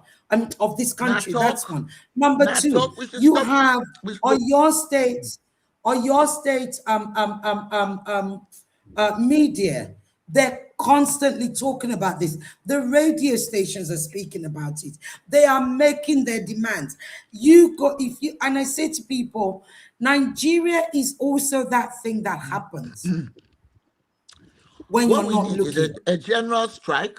right? We need a general strike. NUJ, that was the next place I was going. We need a NUT right general now, strike the and National some Union of riots. Teachers. That's what we need. They haven't said I anything. watched a video from Mama P. I think she's a well-known activist, in which she was responding to a tweet by Rufai Oseni, and Rufai Oseni was like, "What's going on in the country? The country has just moved on." And so she reacted, going, "What do you want them to do? What are you expecting from these people to do? These Nigerians?" And she now gave an example and said that, "Do you know the national? I think the organization for teachers." NUT, National Union of Teachers. Said to the teachers, in response to the Oyo teacher being executed, the Oyo students and teachers being kidnapped, said to them, pray and fast for 3 days. That was their freaking solution. And Mama P was like, we are talking about an organization that could have brought the country down if you shut down all the schools, all the universities, and That's say what we there will need. be no General teaching, strike. I've no told you. learning if you do not come and if you do not bring an end to the person that killed this teacher. You're asking people to pray and fast. Your prayer and fasting is to support whatever action you're about to take. You should be saying, God, we're going into action. So we are praying and fasting that you will give us the power of David over Goliath. Not that you now pray fast and sit down there and do nothing. I don't And this is understand. also outside of the NUT, you have the labor unions who haven't said a thing. Can you imagine? Yes, they haven't said a thing. No, but if they get paid off all the time. Every time there's a strike, they go and pay off the leaders. Yes. Said, and there are two unions, big labor unions. If the labor unions were to say, none of our what's it called? None of our members are going to work. Government will feel it. The unfortunate thing is that, like Donu rightly said, government will then call them in and we'll have an agreement. Well, we'll go on strike for 2 days and it'll all end, but we need to be seen to be doing something. So that's who's the Nigerian civilian that doesn't have, this is why we need the right kind of Nigerians with the right courage to take action. There is no going to, again, I did a reaction video to this where I said, Nigerians, nobody's coming to save you. Not your NUT, not your NUJ, not your government. You need to infiltrate your government. You need to infiltrate the labor, what's called union, and take action. Something has to change because these people are taking money into their pockets, protecting themselves and their family with stolen money. They're not taking any right action. It's truly disturbing to me that the depth of the corruption. So here's the update from the NUT. The national and state leadership of the NUT subsequently directed teachers in the affected area, the affected Orire local government area, to stay away from classrooms. To stay away from, from classrooms indefinitely until the safety of the remaining teachers and pupils can be guaranteed. It is the most ridiculous. Yes, they didn't call for a strike.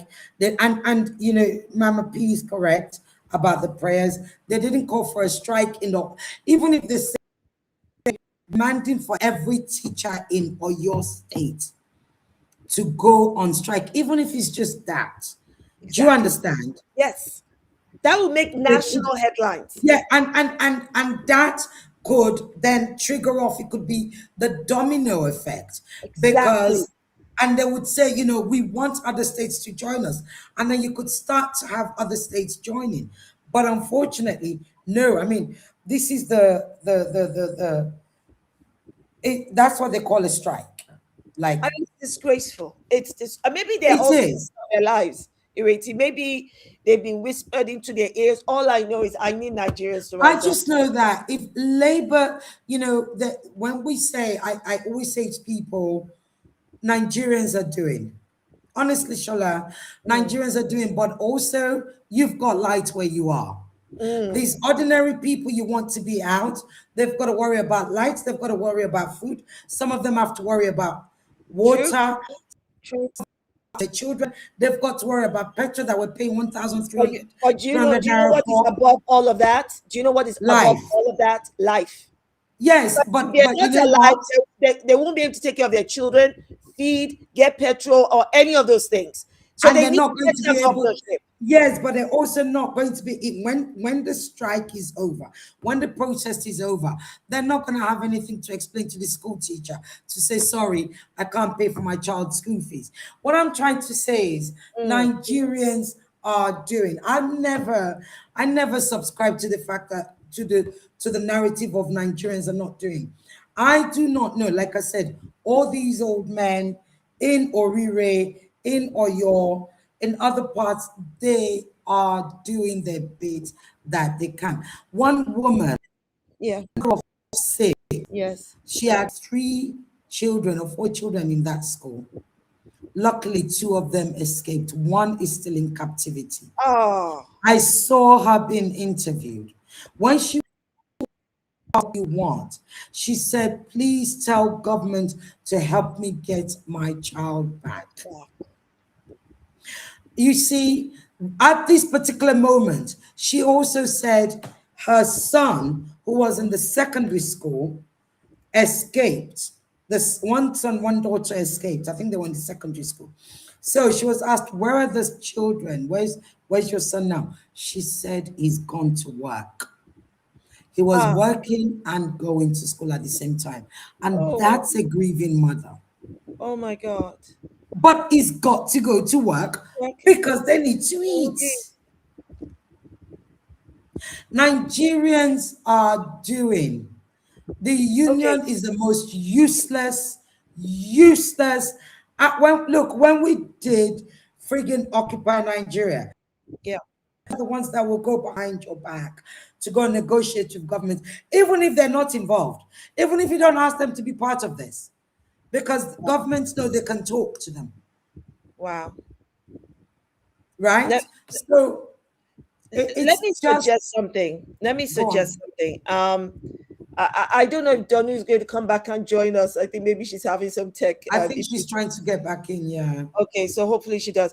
So let me say this. You know, earlier you said, because it sounds to me like you said bring me back.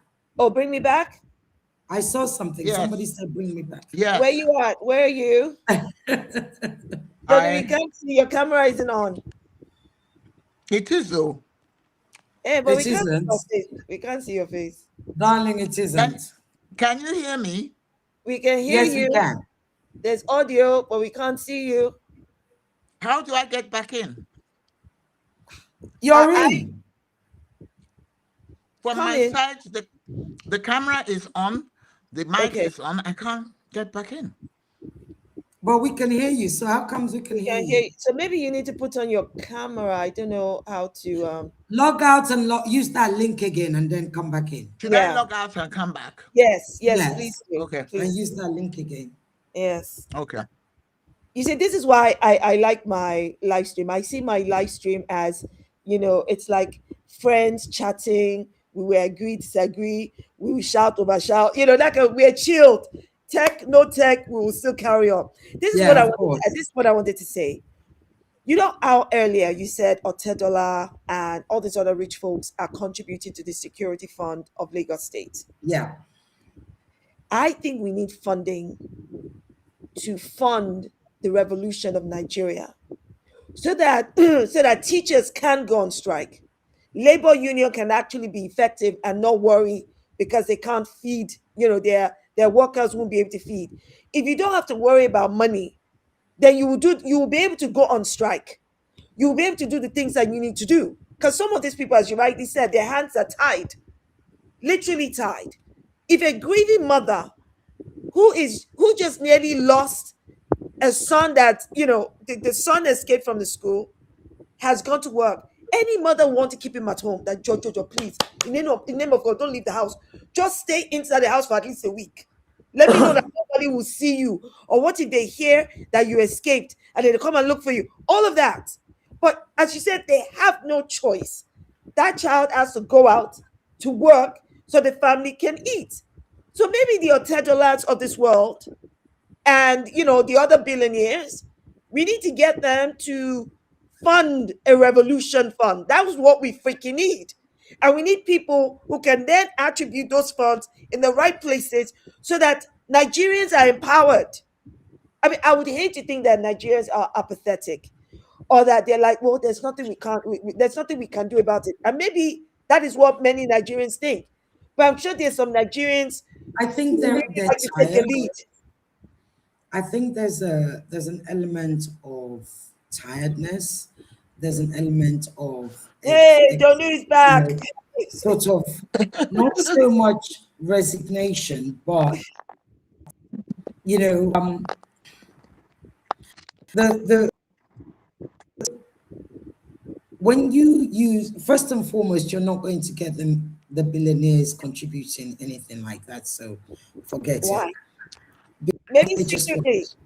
they What's the bloody point of them? well, I don't know. Exactly. They're not really serving if what they're going to do is. Charles, they won't. Okay. They won't. Unless somebody waste time. Let's not even waste time discussing them. They won't. I mean, honestly, you have to remember that the average billionaires in Nigeria are government beneficiaries. They're no different to Elon Musk, so they're not going to, right? So leave matter on that. What we are is that,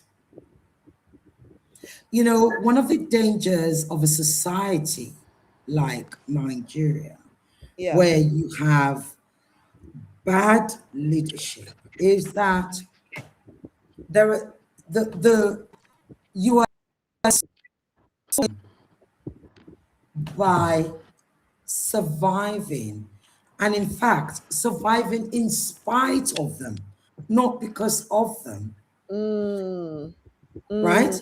That you think because how many I call you we talk about it, but you know what? Who's got the money to give me if I lose my job? Who's got, or even though we have our own sort of personal social security, which is a whole different conversation in itself, but it can't last long because it's unofficial, right? Okay. And everything you're saying is right, Ireti. There's nothing you're saying that I disagree with. All I'm saying is that this has gone on for too long. Yes, it has. Let me put it this way. If I compare this situation to, say, the circumstances of the enslaved, okay? Because quite frankly, Nigerians are enslaved right now. It may look like, oh, we've got liberty, you can go on boats, really, Nigerians are freaking enslaved. Tinubu is there borrowing money left, right, etc. from all kinds of international organizations so that Nigerians will work their asses off and pay it off, not him and his cronies. So if you look at the circumstances with the enslaved, when they had enough, they probably too would have said, oh, if we go and fight, then they will kill my daughter or my son, or they'll rape my daughter. But at some point, they said, you know what? It is better to die trying than to continue to exist this way. I need Nigerians to get to the point. I need them to get to the point where they say, you know what? F all of that. Enough is enough. But even as I'm saying it, I'm thinking, who am I going to go and tell? You go and put your life on the line. Go and put the lives of your children on the line. Who am I going to say that to?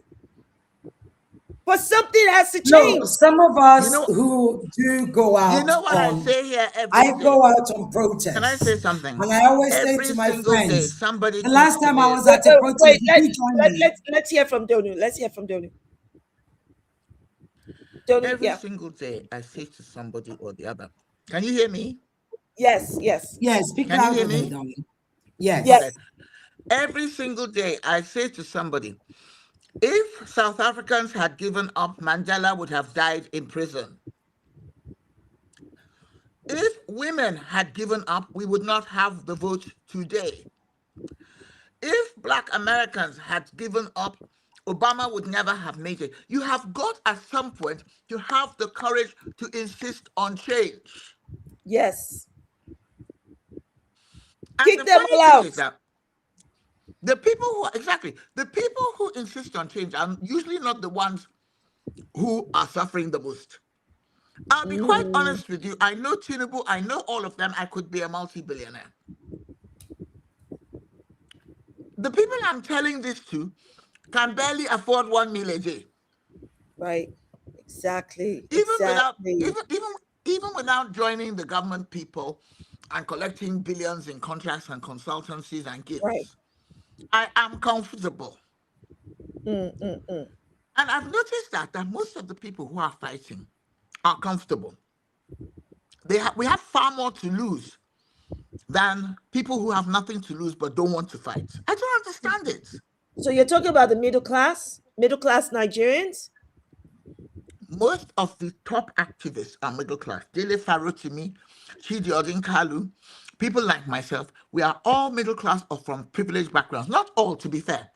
Yeah. Not some of them are not from privilege, but I'm just saying that the people who have nothing to lose are sitting there like sacks of Gary, doing nothing and saying things like, I don't want Because to this die. is a And I say to problem that them, was created by the elites. Let's be honest. Yeah. Yeah. Let's The be elites yeah, honest. are well, doing it. they are the ones who are suffering. It doesn't matter. This is a The problem poor that was people are the created ones by the who are elites, suffering.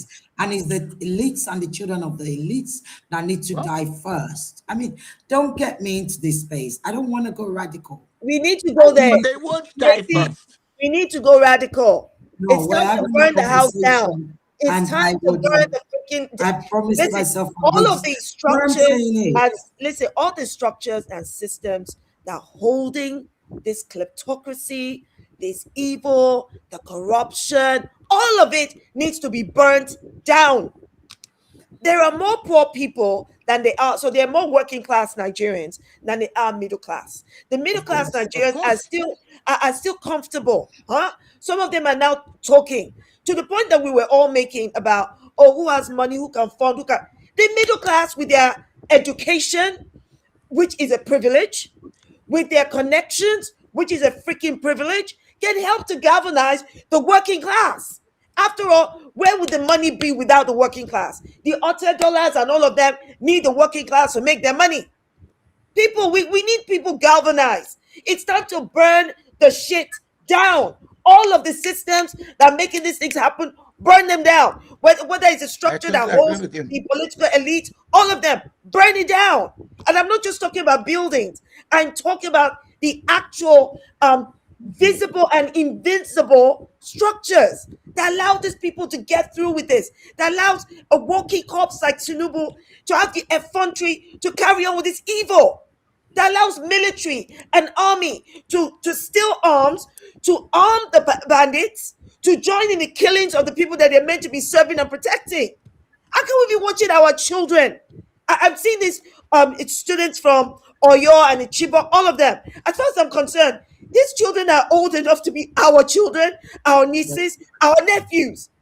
I saw one of them, scars on the back, and in my brain, I was thinking, do you know how loud this child would have cried for his mother, father, anybody to save him? I swear to God, I'm not into killing people, but I know if I had been there in that moment and I had a gun, I'd have killed the person that was torturing this child. but Because you know how they're going to get those children out, those people out. what?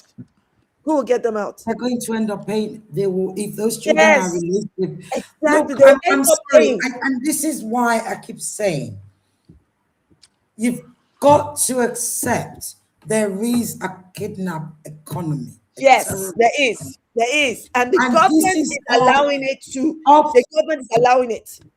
often Yeah. when times I get close to elections, they get higher and higher and higher. This is what I'm And talking they're going about. to get worse, by the way. They're going to get worse because it is also used as a way to raise money Money. for electioneering. Look, I it is, and then watch the character, watch what happens. Yeah. Everybody, once the person is sworn in, Yeah. everything calms down. and you're like, okay, what happened? Okay. We need a revolution. Thank Those you. who say you Revolution. need a revolution, let me tell you something. Mm, Do you know how many mothers, I was there every day. Do you know how mm. many mothers from NSARS lost their babies, lost their children?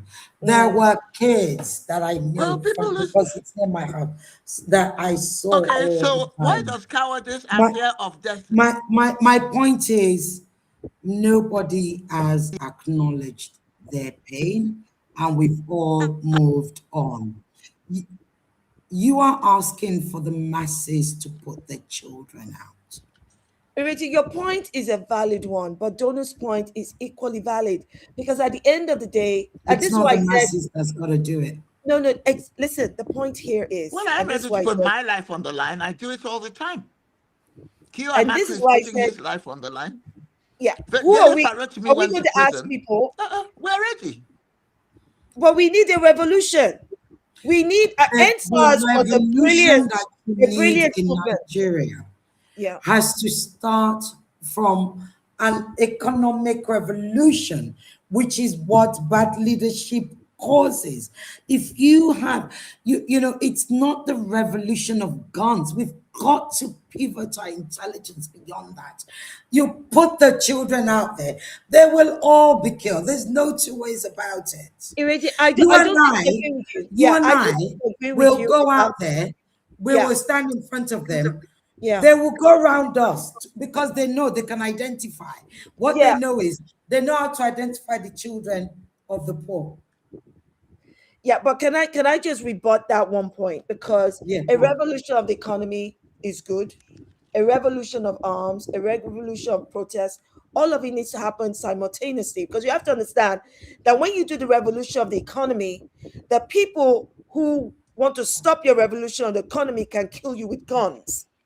That is what they, because you cannot rationalize with people who are animals. They're animals because all they're thinking about is money, and the only way they control their money is with guns. It's by killing people. I remember, growing up when I grew up in Nigeria, when I was going to school in Nigeria, the likes of Dele Giwa being assassinated. That still sits from my young mind, being bombed to death at his breakfast table in his house. So we can't act as though military, guns, power on the street, words don't matter. They matter. We have to do all of them at the same time. And Can I yes, it say does make something some that? people Can I die. say something in Tinubu's? Can I say something in Tinubu's favor? No, no, no, no. I don't. No, I Okay. don't think he's a monster. I He's a don't think he's a monster. monster. What I mean is, if school children down tools and teachers and Yeah. doctors and nurses down tools because of the way that man was executed in Oyo, Thank you. Yes. Revolution of the mind. The Tinubu will not gun them down. Well, Shola, I I don't would think he hope will. so. I would hope he would not. But that is exactly what the NUT should have done. Everybody should have down Yeah. everything. Pens, no Mm. school, no university. Because you know what will happen? The middle class and the rich will go, oh, now you're making us uncomfortable. Our children now have to stay at home and we have to take care of them. No, no, no. They'll be making calls. Mr. President, Chief, that is what needs to happen. And when I say You revolution, really don't know Nigeria. Ladies, I'm going. You don't, you have Charles, my darling. You see, I grew up in England. yeah, The Nigeria you know when you were there, yeah. and the 17 years I've been in this country now. Odikwa Oyato. Odikwa Oyato. I love it. I But honestly, listen, and ladies, I'm not this is saying, I yeah, honestly, look, if there is a country to be by design, it's going to be instant. It's going to be People are going spontaneous. to lose it.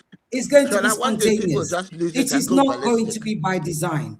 It is not going to be you nor I nor what's his name? Klono Winja that said he's doing revolution now. Showore or anything.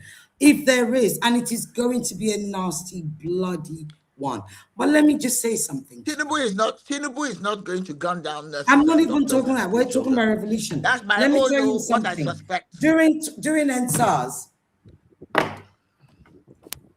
because the what do you Can call you it? just pause The for a moment? protest. So go on. Do you remember when they beheaded a general last year? Shola, things are so The bad. what? Sorry. They beheaded an army general, Yes. the Yes. jihadists, and nothing Yes. happens. Can you Yes. imagine? Can you Yes. Nothing imagine? happens. Yes. Yes. That it tells you that the military or army wanted that general beheaded. No. I'm sure they were in cahoots. I'm they sure they were were in What I'm cahoots. saying, There's no way. did you know that Peter Obi won in every single military cantonment in Nigeria in the 2023 election? sorry, say that So I again. even think Peter Obi won in every single military cantonment in Nigeria in 2023. And I believe that Okay. sooner or later, the army will turn its guns on the government. The army too Well, is problematic. But listen, ladies, I know I've kept you on let me here just for close long with time. this, No, Sheila. I'm going to give you a second to wrap up. Don't worry. I Yeah. want to say, first of all, thank you so much, people. Because my sisters here, I drew them in with, oh, it's just for 30 minutes to maybe an hour. They probably smelled the Niger, she's doing African time. So I want to say a big thank you for spending longer than an hour. So Yes, ma'am. Thank you. Ireti and Donu, just a minute to just wrap up your last thoughts. And this is an ongoing conversation. So I hope you guys will come back again. What I was going to say is I'm gonna leave the listeners with this. In and SARS, you know, talking of revolution, I'm back to the revolution thing. It had been going on for 10 days. We had reached day 12 before they got the army. Well, by day 10, the area boys started to infiltrate. By day 12, they had put out, the area boys were all over the place. And, the bad, and you know what happens once bad elements pretty much infiltrate a legitimate protest? Everything goes upside down. Yeah. Here's the thing. They clamped down so hard. Do you know why?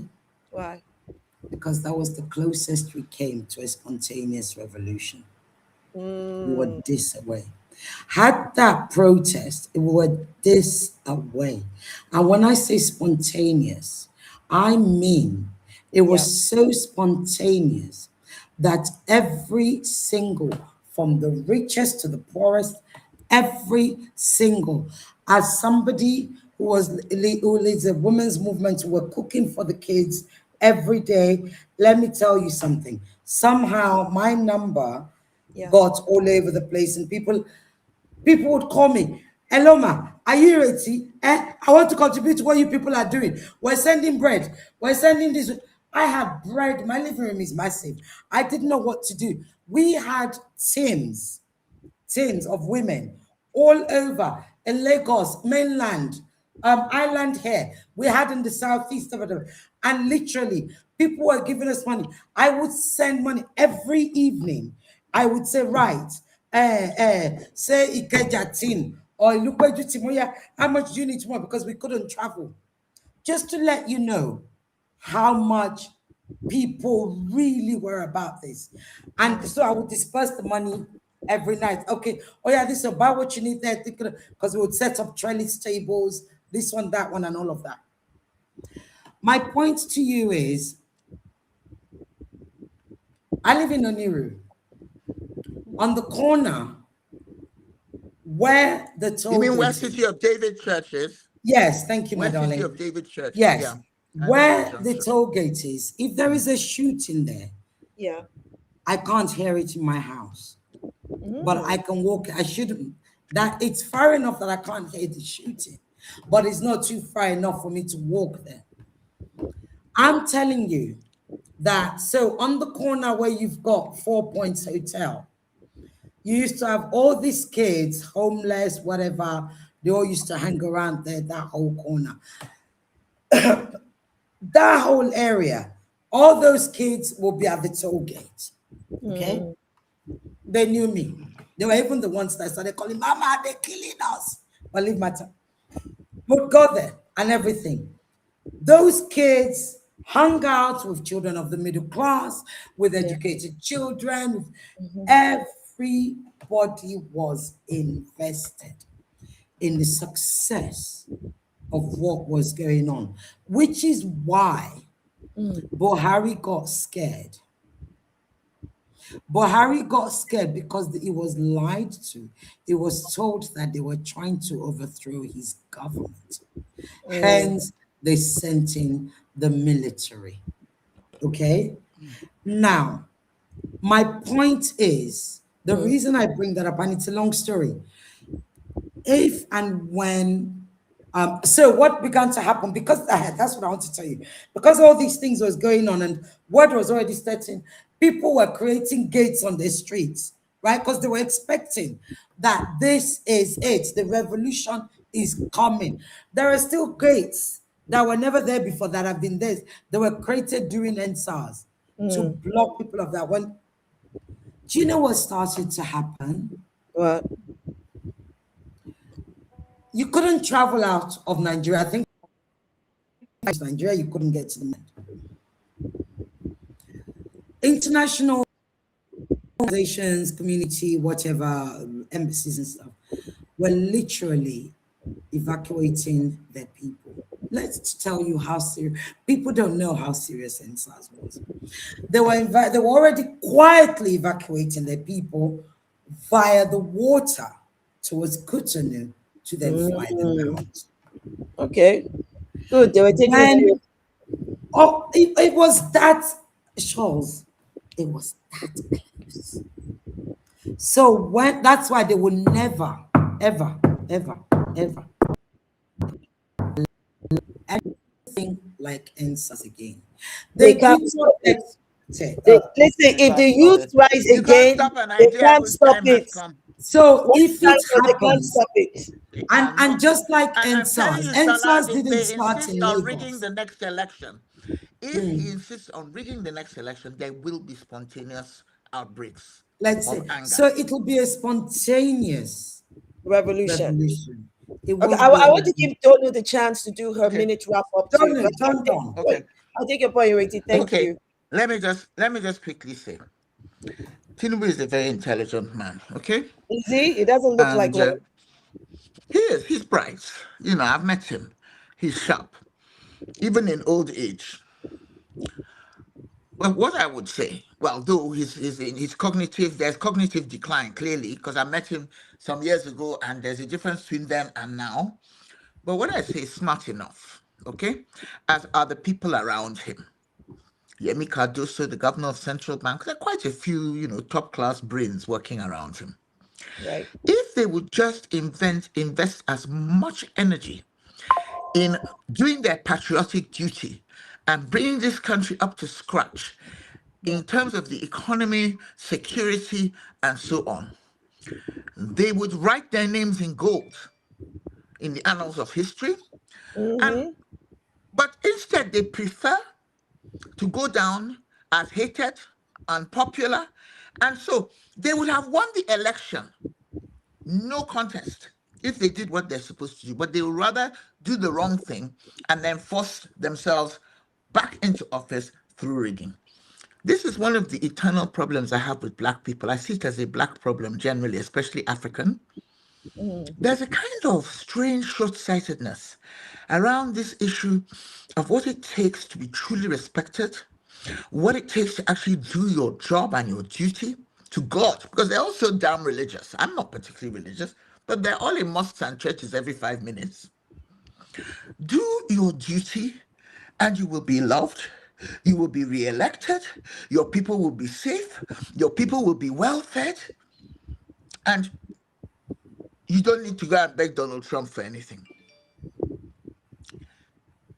That is my take, is that on this issue of security, and by the way, this is a discussion for another day. What triggers insecurity? It isn't just Islamic fundamentalism. It is poverty. Poverty. A lot of those boys have no other thing. Yes. A lot of those boys have no other thing doing except to engage in crime. I was kidnapped by 9 boys in the Niger Delta. of which every single one of them came from a destitute family. And if you heard the sort of questions they were asking me, your heart would have broken. Oh. They wanted to see pictures of my son. They marveled over his ankle socks. They said they wished they were my children. It was just heartbreaking. And then you think about it. What option did they ever have, really? Many of them had no option, in my opinion. There's never an excuse for crime, but there kind of is as well. You know? So I'm just telling you there's that. no excuse for crime, but there's an explanation as to the why. The why doesn't justify it, but the why is just as important as to, you have to understand why it happened. And I just don't understand why an intelligent man like Tinubu, at the end of his life, doesn't think, you know what, I'm really going to do this properly. I'm not going to give all the contracts to my friend Chaguri. I'm not going to do this. I'm going to leave this country singing my praises, because he's on his way out. We all would be at that age. Yeah, but he's more invested in power. That's why he's doing all the things with Trump. He's doing all this, signing dumbass, useless contracts with America, selling information about black bodies for America to be able to monitor, Nigerian healthcare. I mean, each time I think about it, it's like my mind is about to blow. What kind of dumbass cowardice is this? Why would you do that to Nigerians? So you can be kowtowing to a bloody fool? Where even the contract clearly says America first. How can you do that? You have a compromise. They're so dumb. They're so dumb. And by the way, let me add something which will really piss everybody off. I don't blame white people for looking down on us. Me too. I would look down on us if I was white. Do you know that Nigerian VIPs have not understood that if you have a heart attack or a stroke, it doesn't care how much money you have in your bank balance. It doesn't care if you can afford to fly to Germany for treatment. It will probably kill you before you even get to the airport. You'll be shocked how many of them die in transit. Can you imagine? You know? They won't invest in healthcare in Nigeria. I mean, look at what happened to Chimamanda Adichie's child. Look at what happened with... That was just negligence, Moss. That's it, Shola. That was just negligence. That's a different thing. I'm talking about basic care for all kinds of life-threatening illnesses. That was an accident. What happened to Chimamanda's child? It was medical negligence. It was definitely could have been avoided. Yes, but I'm talking about hospitals in rural areas and in regular hospitals in towns that just aren't good enough to save anybody's life if they have anything serious. Now, will you please tell me why Nigerian VIPs will not build one good hospital in every local government area or every city, so that if they get sick, that even if they don't care about the rest of us, so that if they get sick, there's somewhere that they can be rushed to for life-saving care. Do you know they prefer to rely on hospitals in Dubai, Germany, London, America? Half of them die before they get there. It's so that they can say they went to London now. So all of us, our medical something. And then you tell me that this is exactly what white people don't come here for medical treatment. They don't come here to school. So my own is that. And we should stop blaming white people for everything that's gone wrong with our lives. Yes, slavery, yes, colonialism, yes. But a lot of what's going wrong now is our fault. Okay, so therein, I would say to you, half and half. Because I just pointed out to you earlier that they are extracting resources now from the very lands that Nigerians are being ethnically cleansed from. And those resources are being... That's partly Nigerians' fault, of course, but you can't say the white folks, the West, are not part of it. Exactly, I know, but that's 50-50. They engineered the conditions as well, in cahoots with the Nigerians who don't give a rat's ass, who are only in there for power and money, which is why we need a freaking revolution. Sometimes I don't blame the French. You know, when they went and they got rid of all those their royal and the powerful, I don't blame them because they had enough. Anyway, well, you know how long that took before they got there. Well, how long has Nigeria been here? Well, how old is Nigeria now? Nigeria is only 66 years old.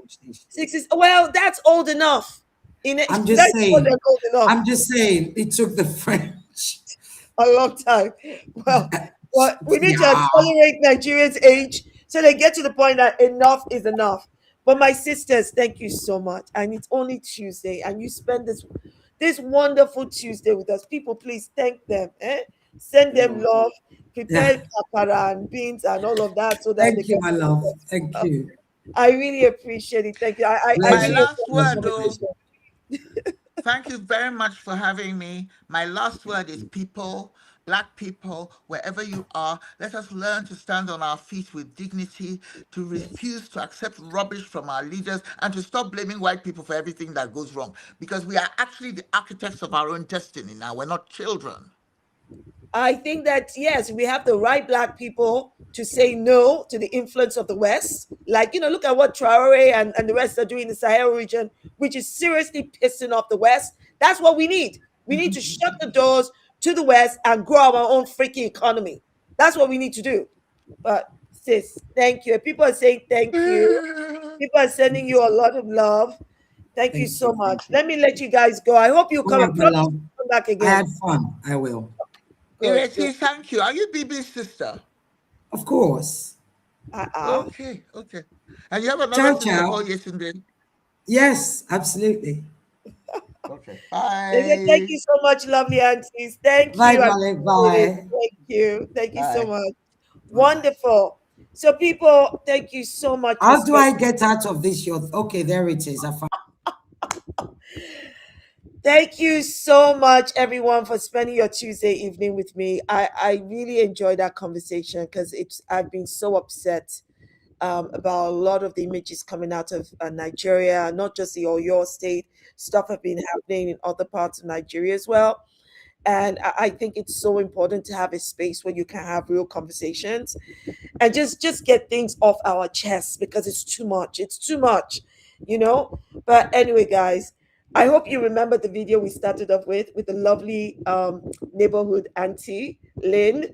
And I hope you, from this end of the conversation, I hope you are also fired up with what you've learned and you feel like, yeah, there's a revolution required in Nigeria. Maybe you open your eyes to how you can support it, in any way possible. I'm really grateful for your time. And I hope to see you on Thursday again. So, people, take care and see you soon. Bye bye.